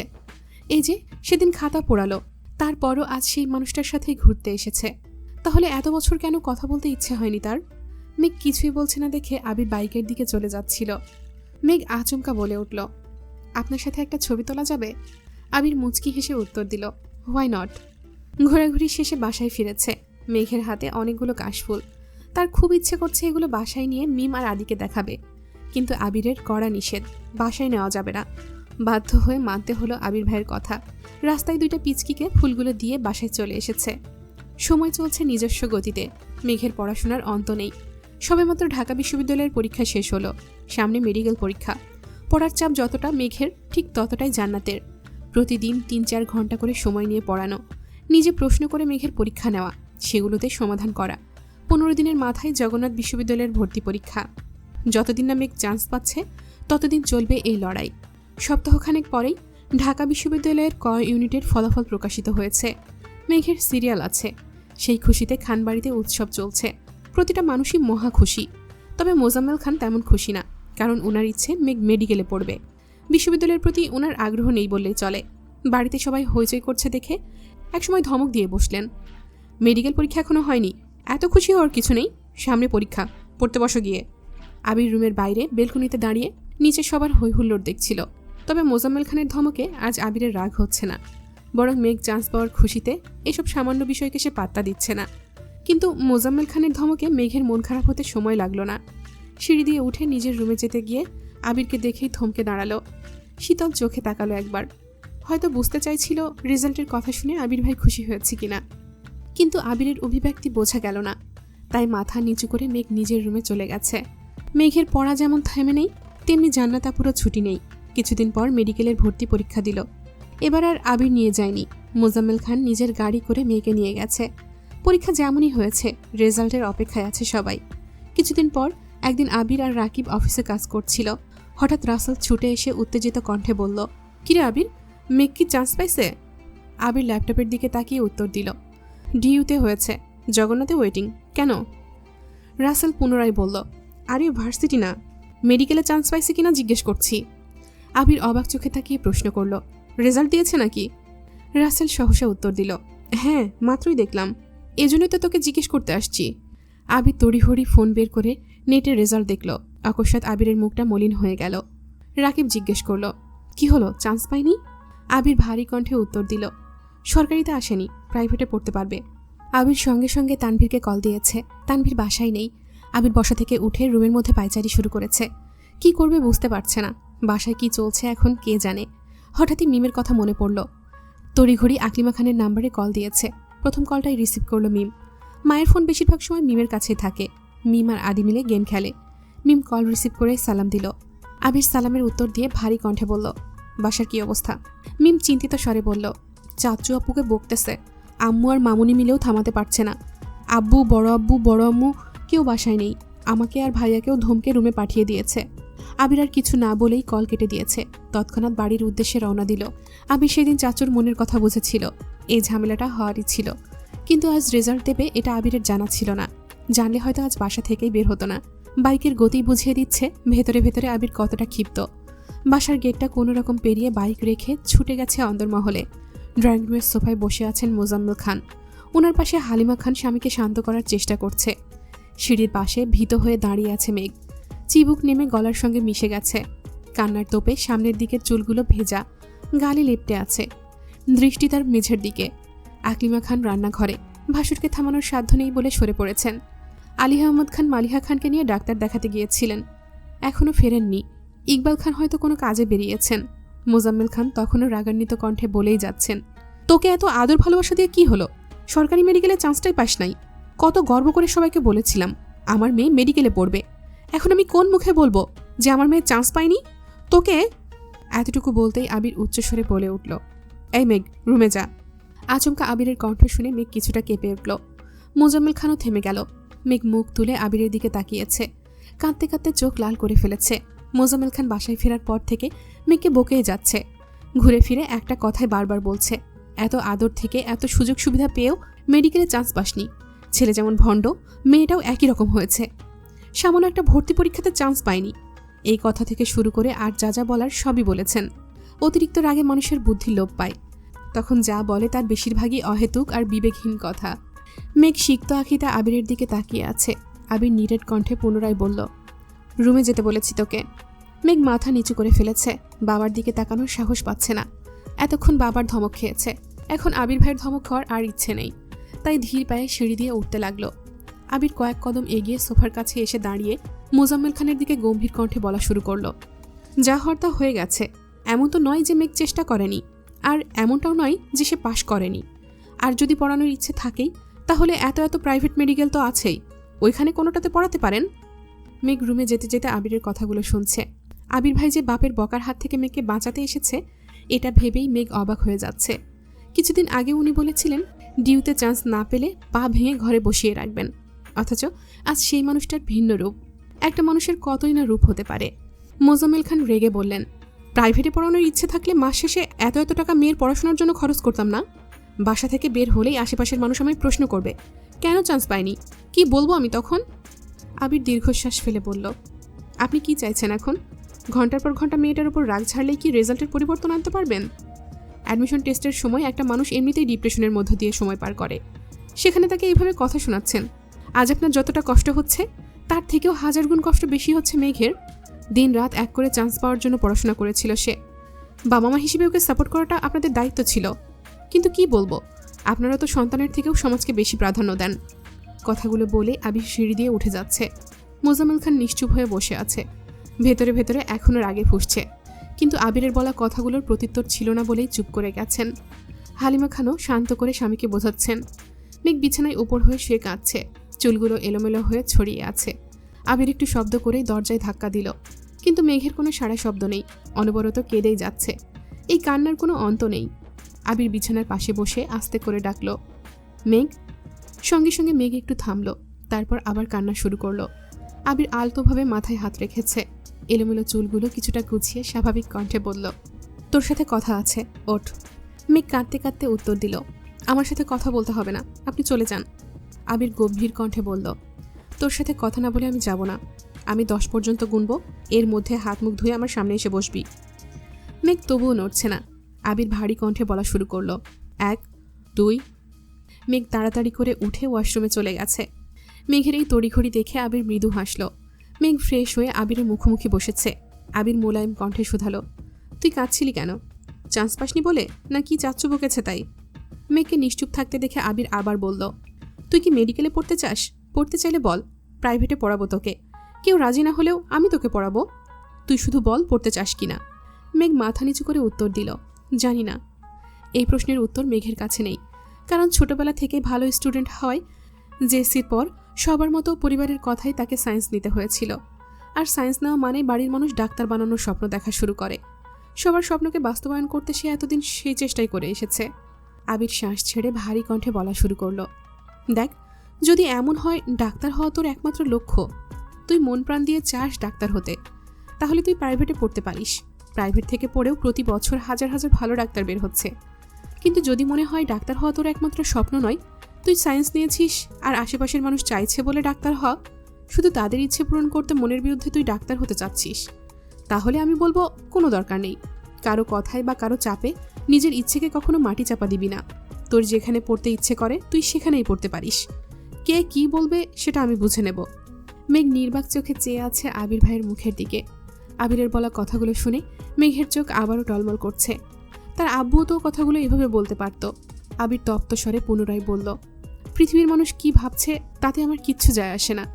তোর ইচ্ছেটাই আমার কাছে সবচেয়ে মূল্যবান। দিন শেষে আমি তোর মুখে মিষ্টি হাসি দেখতে চাই, কারো কথাই নয়। নিজে সিদ্ধান্ত নিবি তুই কি চাস।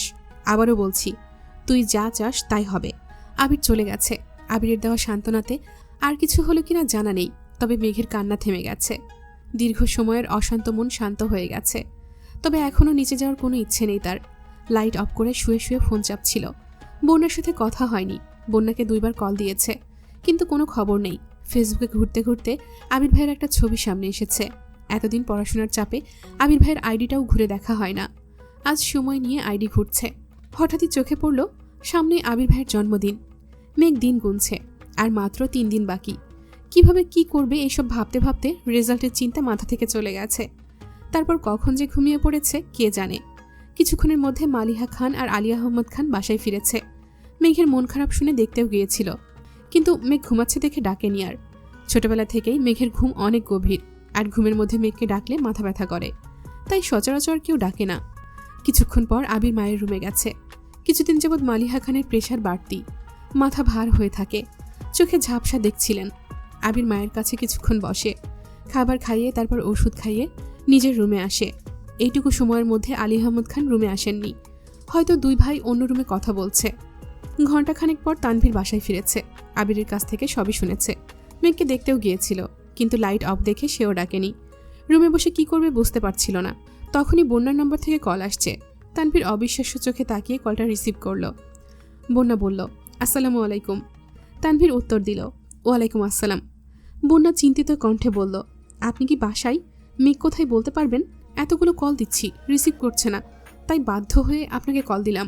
তানভীর স্বাভাবিক কণ্ঠে উত্তর দিল, আমি বাসায়। বনু তো ঘুমাচ্ছে, মনে হয় ফোন সাইলেন্ট করা। বন্যা আবার প্রশ্ন করল, মেঘের কি সরকারিতে চান্স হয়েছে? তানভীর ভারী কণ্ঠে উত্তর দিল, না, প্রাইভেটে। তোমার? বন্যা মন খারাপ করে বলল, আমারও। তানভীর ধীর কণ্ঠে বলল, চিন্তা করো না, যা হবে ভালোই হবে। ডিইউতে তো তোমাদের দুজনেরই চান্স হয়েছে শুনলাম। বনুকে বুঝায় দুজন ভর্তি হয়ে পড়ো। আল্লাহ হয়তো চাচ্ছেন দুই বান্ধবী একসাথে থাকো। বন্যা মৃদু হেসে উত্তর দিল, হয়তোবা, দোয়া করবেন। আল্লাহ হাফেজ। তানভীরও আল্লাহ হাফেজ বলে ফোন রেখে দিয়েছে। অনেক ভেবেচিন্তে মেঘ একটা প্ল্যান করেছে। আবির ভাইয়ের জন্মদিনে সেই আবির ভাইকে নিজের ভালোবাসার কথাটা বলবে। হ্যাঁ হোক বা না, সে এই লুকোচুরির সমাধান চাই। অষ্টাদশী যতটা উত্তেজিত, ঠিক ততটাই আতঙ্কিত। মনটা শুধু কু গাইছে। সকাল থেকে বন্যাকে কম করে হলেও 100 বার কল করেছে। মেঘ বিশাল একটা লিস্ট করেছে, কিন্তু শপিং করতে সে যাবে কিভাবে? গতকালই রেজাল্ট দিল, এই অবস্থায় শপিংয়ে যাবে বললে আব্বু কি করবে আল্লাহ জানে। আলী আহমদ খান আর মালিহা খান সকাল থেকে বেশ কয়েকবার মেঘকে বুঝিয়ে গেছেন, কিন্তু সেসব শুধুই পড়াশোনা নিয়ে। শপিংয়ে যেতে দেবে কিনা, আবার যেতে দিলেও যদি বড় আম্মুর সঙ্গে যায়, তাহলে তো আবির ভাইয়ের জন্য কিছু কিনতেই পারবে না। বিকেলের দিকে আবারও বন্যাকে কল দিয়েছে। মেঘ বলল, আমি কি করব বল না প্লিজ। বন্যা বলে, তোকে তো বললাম তুই বাসা থেকে বের হলে আমাকে জানাস, আমি শপিংয়ে যাব তোর সাথে। কিন্তু বাসায় বসে থেকে কি করব? মেঘ বলে, বাসা থেকেই তো বের হতে পারবো না। বন্যা বলে, তাহলে একটা উপায় আছে, অনলাইনে অর্ডার করতে পারিস। মেঘ বলে, সেটা কিভাবে করে? আমি তো কখনো করিনি। বন্যা বলে, আমিও করিনি, কিন্তু মাঝে মাঝে আপু অনলাইনে কেনাকাটা করে, কিন্তু বিস্তারিত জানি না। মেঘ বলে, এখন কি করব? বন্যা বলে, তোর ভাইকে জিজ্ঞেস করতে পারিস। মেঘ বলে, ভাইয়াকে বলার সাহস নেই আমার। যদি জিজ্ঞেস করে আমি কি আনবো, বা বলে আমি এনে দিই, তখন? বন্যা চিন্তিত স্বরে বলে, সেটাও হতে পারে, কিন্তু বের হতে যেহেতু পারবি না, তাহলে রিস্ক তো নিতেই হবে। আর না হয় বাদ দে। মেঘ ফোঁস করে শ্বাস ছেড়ে বলল, বাদ দিতে পারবো না, আমার জানতেই হবে উনি কাকে ভালোবাসেন। বন্যা পুনরায় বলল, যদি বলেন জান্নাত আপুকে ভালোবাসেন, তখন কি করবি? মেঘের কণ্ঠস্বর ভিজে আসছে। ভেজা কণ্ঠেই বলল, তাহলে আমি এই বাড়ি ছেড়ে চলে যাব। যেই বিশ্ববিদ্যালয়ে ভর্তি হব সেখানকার হোস্টেলে চলে যাব, আর বাসায় ফিরব না। চোখের আড়াল হলে ধীরে ধীরে হয়তো আবির ভাই মনের আড়ালও হয়ে যাবেন। শেষ কথাটুকু বলেই কান্না শুরু করে দিয়েছে। বন্যা কিছু বলার আগেই কল কেটে দিয়েছে মেঘ। রাত 10টার দিকে মেঘ তানভীরের জন্য বেলকনিতে পায়চারি করছে। তানভীরকে কিভাবে কি বলবে সেই শব্দগুলো সাজাচ্ছে, কিন্তু অনেকক্ষণ হয়ে গেছে তানভীর ফিরছে না। কিছু একটা ভেবে মেঘ আবিরের রুমের দিকে পা বাড়ালো। দরজায় দাঁড়িয়ে আস্তে করে বলল, আসবো? আবির ফোনে কথা বলছিল। মেঘের কণ্ঠ শুনে ঘাড় ঘুরিয়ে তাকালো। ফোন কান থেকে নামিয়েই বলল, আয়। মেঘ বিছানার পাশে চুপ করে দাঁড়িয়ে আছে। ফোনের ওপাশ থেকে কে যেন কি বলছে। আবির উচ্চস্বরে হেসে উত্তর দিল, আমার চিন্তা না করে এখন নিজের চিন্তা করো, রাখছি। কল কেটে মেঘের দিকে তাকিয়ে স্বাভাবিক কণ্ঠে বলল, কিছু বলবি? আবির ভাইয়ের ফোনে বলা কথাটা মেঘের মাথায় ঘুরছে। এক মুহূর্তে মন খারাপ হয়ে গেল। কার সাথে কথা বলছিল? কিসের কথাই বা বলছিল? মেঘ এসব ভাবনায় মগ্ন। আবির কপাল কুঁচকে ভারী কণ্ঠে প্রশ্ন করল, কি হয়েছে? কথা বলছিস না কেন? মেঘ নড়ে উঠল, শীতল কণ্ঠে বলল, অনলাইনে শপিং কিভাবে করে? মেঘের এমন প্রশ্ন শুনে আবির ভ্রুজোড়া কপালে তুলে অবাক দৃষ্টিতে তাকালো। আবির ভেবেছিল এখনো হয়তো রেজাল্টের চিন্তায় মেঘের মন খারাপ আছে, কিন্তু সে যে রেজাল্টের চিন্তা থেকে বেরিয়ে শপিং করার কথা ভাবছে বা শপিং করতে চাচ্ছে, এতে আবির খুশি হয়েছে। আবির ঠান্ডা কণ্ঠে বলল, কি লাগবে বল, আমি এনে দেবনি। মেঘ মাথা নিচু করে জানালো, আমায় শিখিয়ে দেবেন প্লিজ। আবির নিজের ফোন থেকে কিছু টাকা মেঘের নাম্বারে দিয়ে শপিংয়ের সিস্টেম বুঝিয়ে দিয়েছে। মেঘ চলে যেতে নিলে আবির ভারী কণ্ঠে বলল, দাঁড়া। মেঘ দরজার কাছে এগিয়ে দাঁড়িয়ে পড়ল। আবির নিজের ওয়ালেট থেকে একটা ক্রেডিট কার্ড বের করে মেঘের দিকে এগিয়ে দিল। আবির পুরো কণ্ঠে জানালো, এই কার্ডটা আমার ছিল, আজ থেকে এটা তোর, যা ইচ্ছে কিনতে পারিস। সাথে ক্রেডিট কার্ডের পিন নাম্বারটাও বলে দিল। আবিরের এমন কাণ্ডে মেঘ আশ্চর্য বনে গেছে। জিভ দিয়ে ঠোঁট ভিজিয়ে বৃহৎ নয়নে আবিরের দিকে তাকিয়ে আছে। আবির বড় করে শ্বাস ছেড়ে ভ্রু গুটিয়ে বলল, এভাবে তাকাস না প্লিজ। মেঘ সঙ্গে সঙ্গে মাথা নিচু করে রুম থেকে বেরিয়ে যাচ্ছে। আবির নিশ্চুপ চেয়ে আছে তার প্রিয়তমার যাওয়ার পানে। আজ রাত 12টায় আবিরের জন্মদিন। বন্ধুরা আবিরকে আটকে রেখেছে। আবির কখনো জন্মদিন পালন করে না, কিন্তু এত বছর পর বন্ধুর জন্মদিনের সময় বন্ধুকে কাছে পেয়েছে, তাই সবাই মিলে প্ল্যান করেছিল। তানভীরকেও আগে থেকে সবকিছু জানিয়ে রেখেছিল। কাছের 4 বন্ধু আর তানভীর বাদেও আরও 20 জন বন্ধু এসেছে। ওদের সাথে তেমন দেখা সাক্ষাৎ হয় না। আবিরের জন্মদিন উপলক্ষে সবগুলো প্ল্যান করে এসেছে। বিশাল বড় কেকের সাথে গিফট, পার্টি স্প্রে সব নিয়ে এসেছে। 12টা পর্যন্ত অপেক্ষা করা সম্ভব নয় বলে রাত 10টার পরেই কেক কেটে ফেলেছে। বন্ধুদের হৈহুল্লোড় শেষে সবাইকে নিয়ে রেস্তোরাঁয় গেছে। খাওয়া দাওয়া শেষে সবাইকে বিদায় দিয়ে আবির আর তানভীর বাসার দিকে আসছে। ঘড়ির কাঁটায় তখন ঠিক 12টা। তখন আবির আর তানভীর বাসায় ঢুকছে। বাড়ির সবাই অনেক আগেই ঘুমিয়ে পড়েছে। খানবাড়িতে কখনোই কারো জন্মদিন পালন করা হয় না, তাই জন্মদিন আর অন্য দিনের মধ্যে তেমন কোনো পার্থক্য নেই বললেই চলে। হাতে বন্ধুদের কিছু গিফট নিয়ে আবির রুমের দিকে যাচ্ছে। তানভীর রুমে চলে গেছে। আবির মেঘের রুমের সামনে এসে থমকালো। একবার তাকিয়ে দেখলো, নিচ থেকেও তাকিয়ে দেখেছে। বেলকুনিতে মেঘ ছিল না, দরজাও চাপানো, লাইট অফ। প্রতিদিন অপেক্ষা করলেও আজ মেঘ ঘুমিয়ে পড়েছে। এটা ভেবেই আবিরের মন কিছুটা খারাপ হলো। যতই ব্যস্ত থাকুক না কেন, আবিরের মাথায় সবসময় থাকে বাসায় তার জন্য কেউ অপেক্ষা করছে। ভাবতেও ভালো লাগে। তবে আজ তার ব্যতিক্রম ঘটল। আবির কয়েক মুহূর্ত থেমে আবার নিজের রুমের দিকে চলে গেল। এক হাতে গিফটগুলো নিয়ে অন্য হাতে দরজা ধাক্কা দিতেই আশ্চর্য নয়নে তাকালো। রুম জুড়ে মাটির প্রদীপ জ্বলছে। বিছানার উপরে একটা কেক রাখা, তার আশেপাশে ছোট বড় বেশ কয়েকটা গিফট বক্স। অকস্মাৎ মেঘ পাশ থেকে একগুচ্ছ লাল রঙের গোলাপ আবিরের সামনে ধরে কাঁপা কাঁপা গলায় বলল, হ্যাপি বার্থডে আবির ভাই। একটা সাদা রঙের জামা পরনে, চুলগুলো ছাড়া। এই কয়েক মাসে মেঘের চুলগুলো বেশ লম্বা হয়েছে। চোখে গাঢ় করে কাজল দেওয়া, ঠোঁটে হালকা করে লিপস্টিক লাগিয়েছে। রুম জুড়ে জলজল করা প্রদীপের আলোতে মেঘকে দেখে আবির বশীভূত নয়নে তাকিয়ে আছে। বুকের বাপাশে থাকা হৃৎপিণ্ডের তীব্র কম্পন জানান দিচ্ছে খুব শীঘ্রই একটা অঘটন ঘটতে যাচ্ছে। আবির ফুলগুলো হাতে নিয়ে চোখ বন্ধ করে দীর্ঘশ্বাস ছাড়ল, কিন্তু হৃৎপিণ্ডের ছুটাছুটি কমছে না, বরং দ্বিগুণ বেড়ে গেছে। মেঘও তাকিয়ে আছে আবিরের মুখের পানে। আবির ভাইকে দেখে সবসময়ের মতো আজও মেঘের হৃৎপিণ্ড জোরালো হলো। আবিরের মোহময় দৃষ্টি তাকে স্থির থাকতে দিচ্ছে না। মাথায় থাকা প্রশ্নগুলো ভুলতে শুরু করেছে। মেঘের কাজল দেওয়া চোখ আবিরকে অনিয়ন্ত্রিত করে তুলছে। আবির হাতে থাকা গিফটগুলো ড্রেসিং টেবিলে রাখতে রাখতে গম্ভীর কণ্ঠে শুধালো, এসবের মানে কি? আবিরের কণ্ঠস্বরে মেঘ স্বাভাবিক হলো, মাথা নিচু করে ফেলল সঙ্গে সঙ্গে। কিছুই বলল না, নিস্তব্ধতায় কাটল কিছুক্ষণ। আবির ফুলগুলো আলতো হাতে ছুঁয়ে সেগুলো বিছানার ওপর কেকটার পাশে রেখে একটা ট্রাউজার নিয়ে ওয়াশরুমে চলে গেছে। আবির চলে যাওয়ায় মেঘ ধপ করে বিছানার পাশে বসে পড়েছে। আবির ভাই কিছু না বলেই চলে গেছেন। আল্লাহ জানে আজ কপালে কি আছে। আবির ভাই যদি কেক ফেলে দেন, আবার যদি থাপ্পড় দেন, আনমনে হাবিজাবি ভাবছে। মেঘ বুঝতে পারছে না আবির ভাইয়ের জন্য অপেক্ষা করবে নাকি রুমে চলে যাবে। 5-7 মিনিট বসে থেকে মেঘ সিদ্ধান্ত নিল রুমে চলে যাবে। তারপর আবির ভাই যা করার তাই করতে থাকুক। মেঘ উঠে কয়েক পা এগোতেই আবির ওয়াশরুমের দরজা থেকে বলল, কোথায় যাচ্ছিস? কেক কাটবো না? মেঘের পা থেমে গেছে, মাথা নিচু করে দাঁড়িয়ে পড়েছে সেখানেই। আবির ওয়াশরুম থেকে বের হয়ে একটা সাদা রঙের টি শার্ট পরেছে। হয়তো ইচ্ছে করেই পরেছে। ভেজা চুলগুলো থেকে এখনো পানি পড়ছে, তবে মোছার চেষ্টাও করছে না। মেঘের কাছে এসে দাঁড়াতেই মেঘ কিছুটা কেঁপে উঠল। এই বুঝি থাপ্পড়টা মারবেন? নিজেকে বাঁচাতে সহসা 2 হাতে 2 গাল চেপে ধরল। অষ্টাদশীর কাণ্ড দেখে আবির নিজের ভ্রুযুগল নাকের ডগায় টেনে নিল। স্বভাব সুলভ তপ্ত স্বরে বলল, এসব করার জন্য সেদিন অনলাইনে শপিং শিখতে এসেছিলি? মেঘ মাথা নিচু করে ফ্লোরের দিকে তাকিয়ে আছে। আবির পুনরায় বলল, অনেক সুন্দর সাজিয়েছিস, অসংখ্য ধন্যবাদ। তবে এটাই যেন লাস্ট টাইম হয়। আমার জন্মদিন পালন করা ভালো লাগে না, আর এই বাড়িতে এইসব কিছু চলেও না। প্রথমবার পাগলামি করেছিস, তাই কিছু বললাম না। মেঘ আবিরের মুখের দিকে তাকিয়েছে। আবির তখনও তাকিয়েছিল। দ্বিতীয়বার সেই কাজল চোখে চোখ পড়ায় সঙ্গে সঙ্গে আবির নিজের দৃষ্টি সরিয়ে নিয়ে বিছানার কাছে চলে গেছে। এই চোখে দীর্ঘ সময় তাকালে নিজেকে নিয়ন্ত্রণ করতে পারবে না সে। মেঘও আবিরের পাশে এসে দাঁড়িয়েছে, তবে মনে থাকা প্রশ্নগুলো করার বিন্দুমাত্র সাহস অবশিষ্ট নেই। তাই ভাবলো আজকের মতো কেক কেটে এখান থেকে পালাতে হবে, পালাতে পারলেই বাঁচে। আবির কেক কেটে প্রথমেই মেঘকে অল্প কিছু খাইয়ে দিল। রীতিমতো মেঘও খাইয়ে দিয়েছে।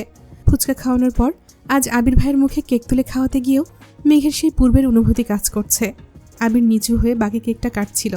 আচমকা মেঘের আঙুলে লেগে থাকা ক্রিমগুলো 2 আঙুলে আবিরের গাল ছুঁয়ে দৌড় দিতে নিলে 1 সেকেন্ডেই আবির হাত চেপে ধরে ফেলল। আবির ঘুরে 2 পা এগিয়ে মেঘের কাছে গিয়ে দাঁড়ালো। আবির ভাইয়ের কাছে আসাতে মেঘ আঁতকে 2 পা পিছালো। আবিরের হাতের মুঠোয় থাকা নিজের হাতটা ছুটানোর জন্য খুব চেষ্টা করছে, কিন্তু আবির শক্ত করে ধরে রেখেছে। আবির 1 পা এগোচ্ছে আর মেঘ 1 পা পিছোচ্ছে। মেঘ কাঁদো কাঁদো কণ্ঠে বলল, আর জীবনেও এমন করব না, প্লিজ এবারের মতো ছেড়ে দেন। আবির তপ্ত দৃষ্টিতে তাকিয়ে এগিয়ে আসছে। মেঘ পেছাতে গিয়ে অনুভব করলো দেয়ালে পিঠ ঠেকে গেছে। আবিরের হাতে থাকা মেঘের হাতটা দেয়ালে চেপে ধরে একটু নিচু হয়ে অপর হাত ছুঁয়ে দিল অষ্টাদশীর গালে। মেঘের গালে ক্রিম লাগানোর সঙ্গে সঙ্গে আবির কেকের ওপরের হাত রেখে সবটুকু ক্রিম নিজের হাতে লাগিয়ে নিয়েছে। সেটাই মেঘের 2 গালে লাগিয়ে দিয়েছে। মেঘের হাত পা কাঁপছে। আবির মাথা নিচু করাতে ভেজা চুলগুলো মেঘের কপালে পড়ছিল। আবির অকস্মাৎ মাথা ঝাঁকাতেই কপালে থাকা চুলগুলো কিছুটা সরে গেছে। সাথে সাথে চুলের পানি ছিটকে পড়েছে অষ্টাদশীর চোখ মুখে। সহসা চোখ দুটো বন্ধ করে ফেলেছে মেঘ। আবির বিরক্ত ভরা কণ্ঠে বলল, আর কত জ্বালাবি? তুই কি একটু শান্তি দিবি না আমায়? যা না করতে বলি তাই বেশি বেশি করিস। চোখে কাজল দিতে না করেছিলাম, তারপরও কেন দিয়েছিস? আমার ধৈর্যের সীমা অতিক্রম করতে কেন উঠে পড়ে লেগেছিস? আবির বুঝতে পারছে মেঘের নিঃশ্বাস বন্ধ হয়ে আসছে। আবিরের হাতে থাকা হাতটা খুব জোরে কাঁপছে। অষ্টাদশীর সম্পূর্ণ দেহ তীব্রভাবে কম্পিত হচ্ছে। আবির আপাদমস্তক দেখল একবার। আবির মেঘের হাতটা ছেড়ে 2 পা পিছিয়ে গেল। আবির দূরে সরাতে মেঘ যেন হাঁপ ছেড়ে বেঁচেছে। দীর্ঘশ্বাস ছেড়ে নিজেকে কিছুটা স্বাভাবিক করে রুম থেকে ছুটে পালালো। আবিরও দরজা পর্যন্ত এগিয়ে গেল। ততক্ষণে মেঘ নিজের রুমে চলে গেছে। আবির বিছানায় বসে ফুলগুলো হাতে নিয়ে গন্ধ শুকে দীর্ঘ একটা চুমু এঁকে দিল। হাত ধুয়ে এসে ধীরে ধীরে সবগুলো গিফট খুলে দেখল। অনলাইনে ছেলেদের জন্য যা যা পেয়েছে সবই নিয়েছে। সবগুলোই মোটামুটি সুন্দর ছিল। আবির জিনিসগুলো সুন্দর করে গুছিয়ে রেখে ঘুমিয়ে পড়েছে। আজ শুক্রবার। সেই রাতের পর মেঘ আর আবিরের সামনে পড়েনি। ভয়ে আতঙ্কে নিজেকে রুমের মধ্যেই বন্দি রেখেছে। আব্বুর সামনেও যায় না। দুপুরের দিকে যেই না রুম থেকে বের হতে যাবে তখনই আবিরের মুখোমুখি হলো। আবির নামাজের জন্য বের হয়েছিল। মেঘকে দেখেই থামল। মৃদু স্বরে বলল, নামাজ পড়ে রেডি হইস, একটা প্রোগ্রামে নিয়ে যাব তোকে। মেঘ আস্তে করে বলল, কিসের প্রোগ্রাম? আবির ঠান্ডা কণ্ঠে উত্তর দিল, সেটা গেলেই বুঝতে পারবি। রেডি হয়ে বেরিয়ে পড়িস, আমি বাইরেই থাকবো। মেঘ আর কিছুই বলল না। আবির টুপি মাথায় দিতে দিতে বাসা থেকে বেরিয়ে পড়েছে। আবিরের কথা মতো নামাজ পড়ে মেঘ একটা গর্জিয়াস ড্রেস পরে সুন্দর করে সেজেছে। তবে আজ ভুল করেও সে কাজলে হাত দেয়নি। ঘন্টা 2 পর মেঘ রুম থেকে বেরিয়েছে। বিকেলবেলা ড্রয়িং রুম সবসময় ফাঁকা থাকে, তাই কারো প্রশ্নের সম্মুখীন হতে হয়নি তাকে। বাসা থেকে বের হয়ে কিছু দূর যেতেই চোখে পড়ল আবির ভাই দাঁড়িয়ে আছে। প্রতি শুক্রবারের মতো আজও পাঞ্জাবি পরেছে, তবে আজকেরটা একটু গর্জিয়াস। মেঘ কাছাকাছি আসতেই আবির মৃদু হেসে বলল, মাশাল্লাহ, তোকে অনেক সুন্দর লাগছে। মেঘ মাথা নিচু করে বিড়বিড় করে বলল, আপনাকেও অনেক সুন্দর লাগছে। আবির কথাটা শুনে নিঃশব্দে হেসে হেলমেট পরে নিল। তারপর মেঘকেও নিজের হাতে হেলমেট পরিয়ে দিয়ে বাইক স্টার্ট দিল। 30 মিনিটের রাস্তা জ্যাম পেরিয়ে 1 ঘন্টা 30 মিনিটে পৌঁছেছে। বাইক পার্ক করে মেঘকে নিয়ে ঢুকলো একটা কমিউনিটি সেন্টারে। মেঘ কিছু জিজ্ঞেস করতে গিয়েও ভয়ে জিজ্ঞেস করতে পারছে না, তাই বাধ্য মেয়ের মতো আবিরের পেছন পেছন গেট পেরিয়ে ভেতরে ঢুকলো। কিছু দূর যাওয়ার পরই চোখ পড়ল স্টেজের দিকে। অসংখ্য ফুল দিয়ে সাজানো একটা স্টেজ। লাল লেহেঙ্গা পরে বউ সেজে বসে আছে এক সুন্দরী। ওনার পাশে জামাই সেজে এক সুদর্শন যুবক বসে আছে। ফটোগ্রাফার বিভিন্ন স্টাইলে তাদের ছবি তোলায় ব্যস্ত। মেঘ স্টেজের দিকে তাকিয়ে সেই দৃশ্য দেখে চমকে উঠে বলল, জান্নাত আপু? আবির মেঘের দিকে তাকিয়ে কিছু না বলে শুধু মুচকি হাসি দিল। মেঘ আবিরের দিকে একবার দেখছে, আবার জান্নাত আপুর দিকে। উত্তেজিত কণ্ঠে পুনরায় শুধালো, সত্যি কি জান্নাত আপুর বিয়ে? আবির স্বাভাবিক কণ্ঠে উত্তর দিল, হ্যাঁ। মেঘ আনমনে বলল, হঠাৎ? আবির হাসি মুখে জবাব দিল, হঠাৎ না, বিয়ে অনেকদিন আগে থেকেই ঠিক ছিল। মেঘ আশ্চর্য নয়নে তাকিয়ে আছে। এতদিন জান্নাত আপুকে নিয়ে কতই না সন্দেহ করলো, কত উল্টাপাল্টা কথা ভাবলো। হাজার চেষ্টা করেও এত মাস আবির ভাইয়ের প্রতি নিজের অপ্রকাশিত ভালোবাসার কথাটা মনের ভেতর চাপা দিয়ে রেখেছিল শুধু জান্নাত আপুর জন্য। আবির ভাইয়ের সঙ্গে জান্নাত আপুকে জড়িয়ে কত বাজেই চিন্তা না করে এসেছে, এমনকি তাদের বিয়ে পর্যন্ত ভেবে নিয়েছিল। অথচ কি হলো, জান্নাত আপুর বিয়ে হচ্ছে, তাও অন্য কারোর সঙ্গে। এই ঘটনা স্বাভাবিকভাবে মেনে নেওয়া অষ্টাদশীর পক্ষে অসম্ভব। হাবিজাবি ভাবতে ভাবতে মেঘের হঠাৎ মনে হলো আবির ভাইকে জিজ্ঞেস করেছিল, আপনি কি জান্নাত আপুকে ভালোবা? তৎক্ষণাৎ আবিরের দেওয়া থাপ্পড়টা মনে পড়তেই মেঘ কিছুটা কেঁপে উঠল। মনে মনে ভাবছে, আবির ভাইয়ের সাথে যখন আপুর কিছুই ছিল না, তাহলে এতদিন বিষয়টা ক্লিয়ার করে বলেননি কেন আমায়? অবশ্য বলবেনই বা কেন? উনি কি আর আমার অনুভূতি বোঝেন? থাপ্পড় না দিয়ে সেদিন এটাও বলতে পারতেন, আপুর জীবনে অন্য কেউ আছে, বা আপুর বিয়ে ঠিক। বড় আম্মু যখন আবির ভাইকে জান্নাত আপুর কথা বলেছিল তখনও তো বলতে পারতেন, তাহলে তো আমি এত দুশ্চিন্তায় থাকতাম না।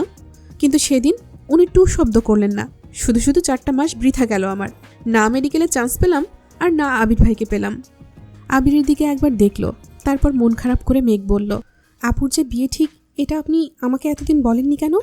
আবির ঠোঁট বেঁকিয়ে হাসল, তারপর গম্ভীর কণ্ঠে বলল, বললে তো আর কোথাও চান্স পাইতিস না। এমনিতেই তো বেশিরভাগ সময় ভিন গ্রহে বসবাস করিস। বললে যে কি হতো আল্লাহ ভালো জানে। অকস্মাৎ কেউ এসে একজন আবিরকে উদ্দেশ্য করে তপ্ত স্বরে বলে উঠল, এতক্ষণে আসার সময় হয়েছে তোর? কখন আসতে বলেছিলাম তোকে? আবির সেদিকে তাকিয়ে সহজ কণ্ঠে বলল, তোর স্পেশাল গেস্টকে নিয়ে আসছি, একটু তো সময় লাগবেই। স্পেশাল গেস্টের কথা বলছিস তাই বেঁচে গেলি। সহসা মেঘের উদ্দেশ্যে বলল, ওয়েলকাম ম্যাম। মেঘ ঘাড় ঘুরিয়ে তাকালো, ভূত দেখার মতো চমকে উঠে বলল, ভাইয়া আপনি?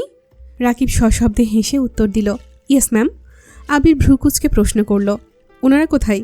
রাকিব হাসি মুখে বলল, খেতে বসেছেন, তোদের জন্য অপেক্ষা করতে চাইছিল, কিন্তু আমি জোর করেই বসালাম। আমি ওখানেই ছিলাম, লিমন বলল তোরা আসছিস, তাই আসলাম। চল স্টেজে যাই। আবির ভারী কণ্ঠে বলল, আরে না, ওরা ছবি তুলছে, একটু সময় দেওয়া দরকার, পরে যাবনি। মেঘের মাথায় কিছুই ঢুকছে না, হচ্ছেটা কি?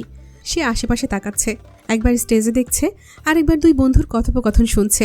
রাকিব আবিরের হাত ধরে উচ্চস্বরে বলল, কিসের পরে আয় বলছি। এই কথা শুনে স্টেজ থেকে জান্নাত আপু ঘাড় ঘুরিয়ে তাকালো।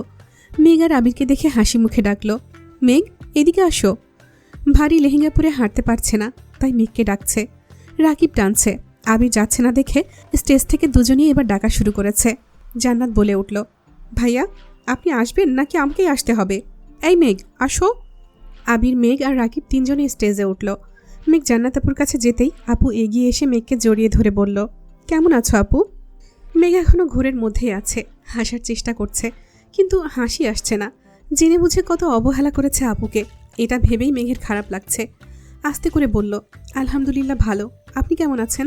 জান্নাত মিষ্টি হেসে উত্তর দিল, আলহামদুলিল্লাহ। তুমি একদিন আমার পছন্দের মানুষ সম্পর্কে জানতে চেয়েছিলে না? উনি আমার সেই পছন্দের মানুষ, আলহামদুলিল্লাহ, ওনার সঙ্গে আমার বিয়ে হচ্ছে। এদিকে আবির উঠতেই নতুন জামাই আবিরকে জড়িয়ে ধরে বলল, এত কিসের ভাব তোর? সকাল থেকে কম করে হলেও 100 বার কল দিয়েছি, তোর আমার সাথে আসার কথা ছিল, আর তুই এতক্ষণে আসলি? আবির কিছু বলার আগেই রাকিব বলে উঠল, আমাদের আবেগ অনুভূতি প্রকাশ পরে কর, আগে আমার স্পেশাল গেস্টের সাথে পরিচয় করিয়ে দিই। মেঘের দিকে তাকিয়ে রাকিব হেসে বলল, ম্যাম, এই হলো আমার একমাত্র বোন, জান্নাতুল ফেরদৌস জান্নাত। আপনি তাকে খুব ভালো করেই চেনেন, আর উনি হলেন আশরাফুল আলম আসিফ। মেঘের বিস্ময় যেন কমছেই না। রাকিব ভাইয়ের আপন বোন জান্নাত আপু, অথচ এতদিনে একটা বারও কেউ বলেনি। এ কোন দুনিয়ায় আছে সে? আশরাফুল ইসলাম আসিফ মেঘের দিকে চেয়ে হালকা করে হেসে বলল, কেমন আছেন মিস মাহাদিবা খান? নিজের পুরো নাম শুনে মেঘ অবাক চোখে তাকিয়েছে আসিফের পানে, আর ভাবছে, আমার নাম উনি কিভাবে জানেন? আশরাফুল ইসলাম তখনও আবিরের কাঁধে হাত রেখেই দাঁড়িয়ে আছেন। কয়েক মুহূর্ত পর মেঘ ধীর কণ্ঠে বলল, আলহামদুলিল্লাহ ভালো, আপনি কেমন আছেন? আলহামদুলিল্লাহ ভালো, ধন্যবাদ আপু। মেঘ ভ্রু কুচকে প্রশ্ন করল, কেন? আশরাফুল ইসলাম স্বাভাবিক কণ্ঠেই বললেন, আপনি চান্স পেয়েছেন বিধায় আজ আমি বিয়ে করতে আসতে পেরেছি। আপনি চান্স না পেলে হয়তো আমার আর বিয়ে করাই হতো না, তাই ধন্যবাদ দিচ্ছি। আপনার গিফটটা আমি পাঠিয়ে দেব। মেঘের মাথায় হাজারটা প্রশ্ন ঘুরঘুর করছে। হুট করে জান্নাত আপুর বিয়ে, আশরাফুল ইসলাম আসিফের বিয়ের সাথে মেঘের চান্স পাওয়ার সম্পর্ক, ওই লোকের মুখে মেঘের নিজের পুরো নাম জানা, আবির ভাইয়ের প্রতি এমন আচরণ। মেঘ ভাবছে, উনিও কি তাহলে আবির ভাইয়ের বন্ধু? আশরাফুল ইসলাম আসিফ আকস্মিক আবিরের পেটে গুঁতা দিয়ে বলল, কিরে, বিয়ে কবে করছিস?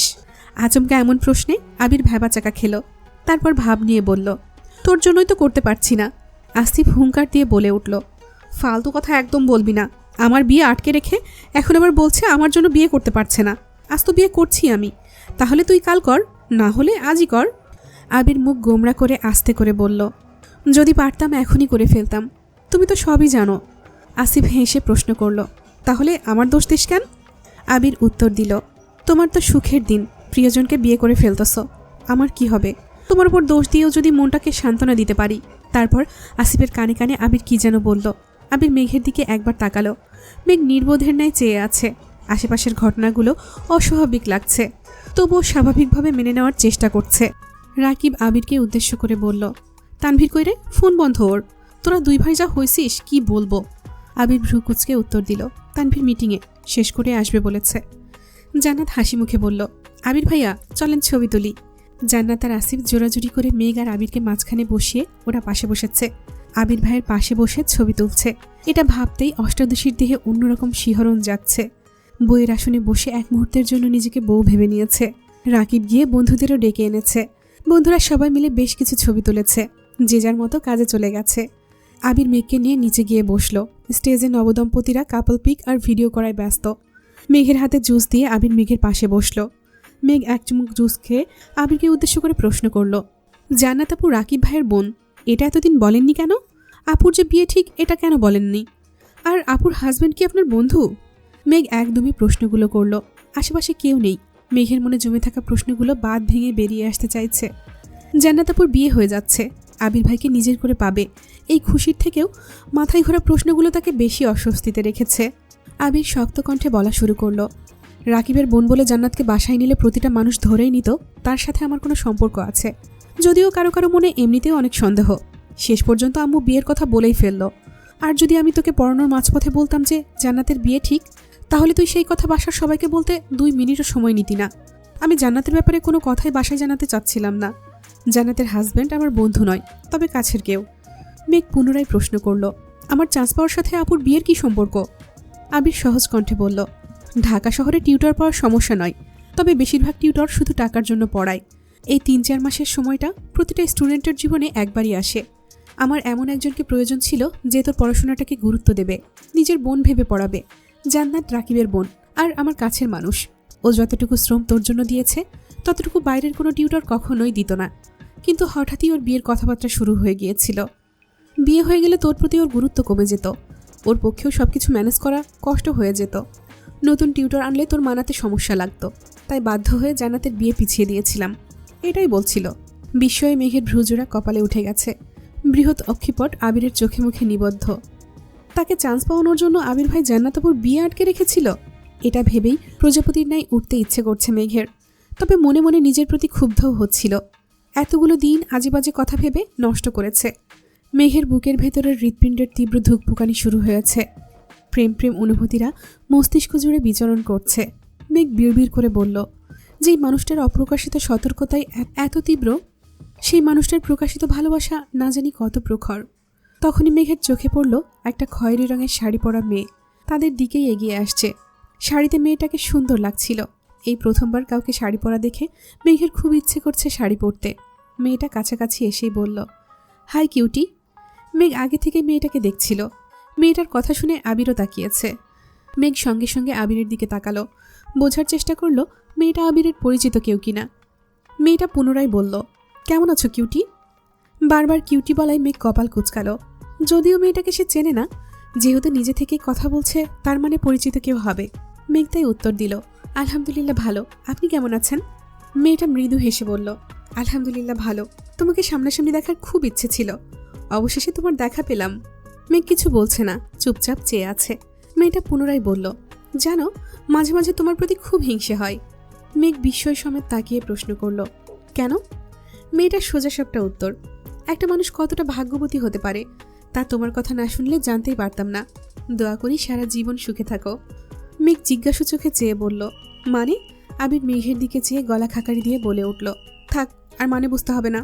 মেয়েটার দিকে না তাকিয়েই বলল, আপনাকে খুঁজে না পেয়ে হয়তোবা কেউ হয়রান হচ্ছে, আপনি বরং ওনার কাছে যান। মেয়েটা আস্তে করে বলল, আর কতদিন ভাইয়া? আবির গম্ভীর কণ্ঠে উত্তর দিল, বহুদিন। মেঘ নির্বাক চোখে তাকিয়ে আছে। এই বিয়ের অনুষ্ঠানে কি ঘটছে তার অর্ধেকের বেশি মেঘের মাথার ওপর দিয়ে যাচ্ছে। মেঘ আবিরকে প্রশ্ন করল, উনি কে? রিয়া, রাকিবের গার্লফ্রেন্ড। কি? রাকিব ভাইয়ের গার্লফ্রেন্ড? এত অবাক হওয়ার কি আছে, গার্লফ্রেন্ড থাকতে পারে না? পারে, কিন্তু উনি আমায় কিভাবে চেনে? মেঘ প্রশ্ন করল। রাকিব যেহেতু আমার বেস্ট ফ্রেন্ড, রাকিব যেহেতু চেনে বা জানে, তাহলে রিয়ার জানতে কতক্ষণ? গম্ভীর কণ্ঠে আবির বলল। মেঘ আর কথা বাড়ালো না। আজকে তার শখ খাওয়ারই দিন। একটু পরপর একটার পর একটা শখ খাচ্ছে। হুটহাট এক একজন এক এক কথা বলছে, যাদের কাউকে মেঘ চেনেই না। আবির উঠে গিয়ে আচমকে একজনকে সালাম দিল। মহিলা সালামের উত্তর দিয়ে আবিরের বাহুতে হাত বোলাতে বোলাতে বললেন, কখন আসছিস? তোদের জন্য অপেক্ষা করছিলাম, তারপর তোর বন্ধু জোর করে খাওয়াতে নিয়ে গেল। আবির মৃদু হেসে উত্তর দিল, কিছুক্ষণ আগেই এসেছি। একটা 15 বছরের মেয়ে আর একটা 19 বছরের ছেলেও ছিল ওনার পেছনে। মেয়েটা আচমকা বলে উঠল, ভাইয়া ভাবি কোথায়? মেয়েটার দেখা দেখি ছেলেটাও বলল, তুমি না বলেছিলে ভাবিকে নিয়ে আসবে, ভাবি কোথায়? আবির চোখ রাঙিয়ে ভারী কণ্ঠে বলল, আর একবার যদি ভাবি বলে সম্বোধন করিস তোদের খবর আছে, আপু বলবি, মনে থাকবে? দুজনেই মাথা নেড়ে সম্মতি জানালো। মহিলা আবিরকে উদ্দেশ্য করে বলল, দিবা আসেনি? আবির হ্যাঁ বলে পেছনে ফিরে তাকিয়ে হাত দিয়ে মেঘকে ইশারা করলো। মেঘ উঠে ওনাদের কাছে যেতেই আবির বলল, এই যে তোমার মাহাদিবা। মহিলা সহসা মেঘকে জড়িয়ে ধরে কান্না করে দিয়েছেন। হঠাৎ করে জড়িয়ে ধরায় মেঘ কিছুটা নড়ে উঠল। মেঘ পাথরের ন্যায় দাঁড়িয়ে আছে আর মনে মনে ভাবছে, এই মহিলাকে এ জীবনেও তো ওনাকে দেখেছি বলে মনে পড়ছে না। উনি জড়িয়ে ধরলেন কেন আমায়, আর কান্নাই বা করছেন কেন? একটু পর মেঘকে ছেড়ে মহিলা কান্নারত কণ্ঠে বললেন, মাশাল্লাহ, অনেক বড় হয়ে গেছিস, দোয়া করি আরও বড় হ। মেয়েটা হাত বাড়িয়ে বলল, হাই আপু, আমি আইরিন। মেঘও স্বাভাবিকভাবেই হাত বাড়িয়ে হ্যান্ডশেক করে বলল, হ্যালো, আমি মেঘ। ছেলেটা বলে উঠল, হ্যাঁ আমি জানি, তুমি মাহাদিবা খান মেঘ। বাই দ্য ওয়ে, আমি আরিফুল ইসলাম আরিফ। জামাইয়ের নামের সঙ্গে মিল দেখে মেঘ ধরেই নিল ওনারা জান্নাতাপুর শাশুড়ি, ননদ আর দেবর হবে। কিন্তু আবির ভাইয়ের সাথে কি সম্পর্ক, আর মেঘকেই বা কিভাবে চেনে তারা, বুঝতে পারছে না। মহিলা পুনরায় প্রশ্ন করল, তানভীর আসেনি? আবির বলল, না, আসবে কিছুক্ষণের মধ্যেই। মেঘ আবারও অবাক হলো, তানভীর ভাইকেও চেনে? কিন্তু ওনারা কারা, মুখের উপর জিজ্ঞেস করতেও পারছে না। তখনই বয়স্ক একজন লোক আসছে। আবির সালাম দিয়ে হ্যান্ডশেক করলো। মেঘকেও ওই লোকের সাথে পরিচয় করে দিয়েছে। তখনই রাকিব আর রাসেল ডাকতে আসে। আবির ওনাদের বসিয়ে মেঘকে নিয়ে খেতে চলে গেছে। খেতে বসেও মেঘের মাথায় শুধু মহিলার কান্নাই ঘুরছে। মেঘ না পেরে আবিরকে প্রশ্ন করেই বসলো, আন্টিটা কে ছিল, আর উনি আমায় দেখে কান্না করছিলেন কেন? আবির দীর্ঘশ্বাস ছেড়ে বলল, আজ তোকে সবই বলবো, প্রোগ্রামটা শেষ করে বের হ। ততটুকু সময় ধৈর্য ধরে রাখ প্লিজ। আবির মেঘ খাওয়া শেষ করে। মেঘ আগে চলে এসেছে। আবির রাকিবের সঙ্গে কি যেন নিয়ে কথা বলছিল। ঠিক তখনই তানভীর এসেছে। মেঘকে দেখেই প্রশ্ন করল, খেয়েছিস? মেঘ মাথা নেড়ে হ্যাঁ বলল। তানভীর পুনরায় বলল, এই যে জান্নাতাপুর বিয়ে হয়ে যাচ্ছে, এভাবে তোকেও বিয়ে দিয়ে দিলে কেমন হবে? এই কথাটা শুনেই মেঘের অক্ষিপট ভিজে এসেছে। জান্নাতাপুর বিয়ে হয়ে যাচ্ছে, রাকিব ভাইয়ার কতই না কষ্ট হচ্ছে। সারা জীবনের জন্য সবাইকে ছেড়ে যাবে। আজকের পর থেকে তো ওনার বাড়িতে উনি মেহমান হয়ে আসবে। মেঘকে বিয়ে দিয়ে দিলে এইভাবে বাড়ি ছেড়ে চলে যেতে হবে, এটা ভাবতেই কান্না পাচ্ছে মেঘের। বোনের কান্না দেখে তানভীর মাথায় হাত বুলিয়ে হাসতে হাসতে বলল, দূর পাগলি, তোকে বিয়েই দেব না, আর দিলেও আমাদের বাড়িতেই রাখবো, চিন্তা করিস না। তখনই আবির আসে। তানভীরের দিকে তাকিয়ে রাগী কণ্ঠে প্রশ্ন করল, কি বলেছিস ওকে, কাঁদছে কেন? তানভীর আস্তে করে বলল, এমনি দুষ্টুমি করেছি। আবির রাগে কটমট করছে। মেঘের চোখ থেকে এক ফোঁটা পানি পড়লে আবিরের পায়ের রক্ত মাথায় উঠে যায়। মেঘকে কাঁদতে দেখলে আবিরের হৃদয়ে আঘাত লাগে। এমনিতেই মেঘ আবেগী, হুটহাট কান্না করে। তার উপর কেউ ইচ্ছে করে কাঁদালে আবিরের খুব রাগ হয়। স্টেজ থেকে আরিফ ডাকছে। তানভীর চলে গেছে। আবির মেঘকে নিয়ে একটু পরে গেছে। রাকিবের বাসার লোক, আসিফের বাসার সকলেই আবির, মেঘ, তানভীর সবাইকে নিয়ে ছবি তুলেছে। ছবি তোলা শেষে তানভীর রয়ে গেছে। জান্নাতের বিয়ে উপলক্ষে আনা স্বর্ণের গলার হারটা আবির মেঘকেই দিয়ে দিয়েছে। তারপর সবার থেকে বিদায় নিয়ে বেরিয়ে পড়েছে। আসার সময় সেই মহিলা মেঘকে জড়িয়ে ধরে কান্না করেছে। জোর করে 2000 টাকা দিয়ে মেঘের মাথায় হাত বুলিয়ে দিয়েছে। প্রতি সপ্তাহে বন্ধুরা মিলে যেখানে আড্ডা দেয়, আজ মেঘকে নিয়ে আবির সেই জায়গায় এসেছে। কিছুক্ষণ আগেই সন্ধ্যা নেমেছে। দুটো চেয়ার সাইডে রেখে মেঘকে বসিয়ে দোকান থেকে একটা আইসক্রিম এনে দিল মেঘকে। মেঘ ধীর কণ্ঠে বলল, আমি আইসক্রিম খাবো না, আমাকে বলুন উনি কে, ওনার সাথে কি সম্পর্ক আমাদের, আর উনি বারবার কাঁদছিলেন কেন? আবির ভারী কণ্ঠে বলল, বললাম তো সব বলবো, তুই আগে আইসক্রিমটা খা। মেঘ আইসক্রিম খাচ্ছে ঠিকই, কিন্তু তার পূর্ণ মনোযোগ আবির ভাইয়ের চোখ মুখে।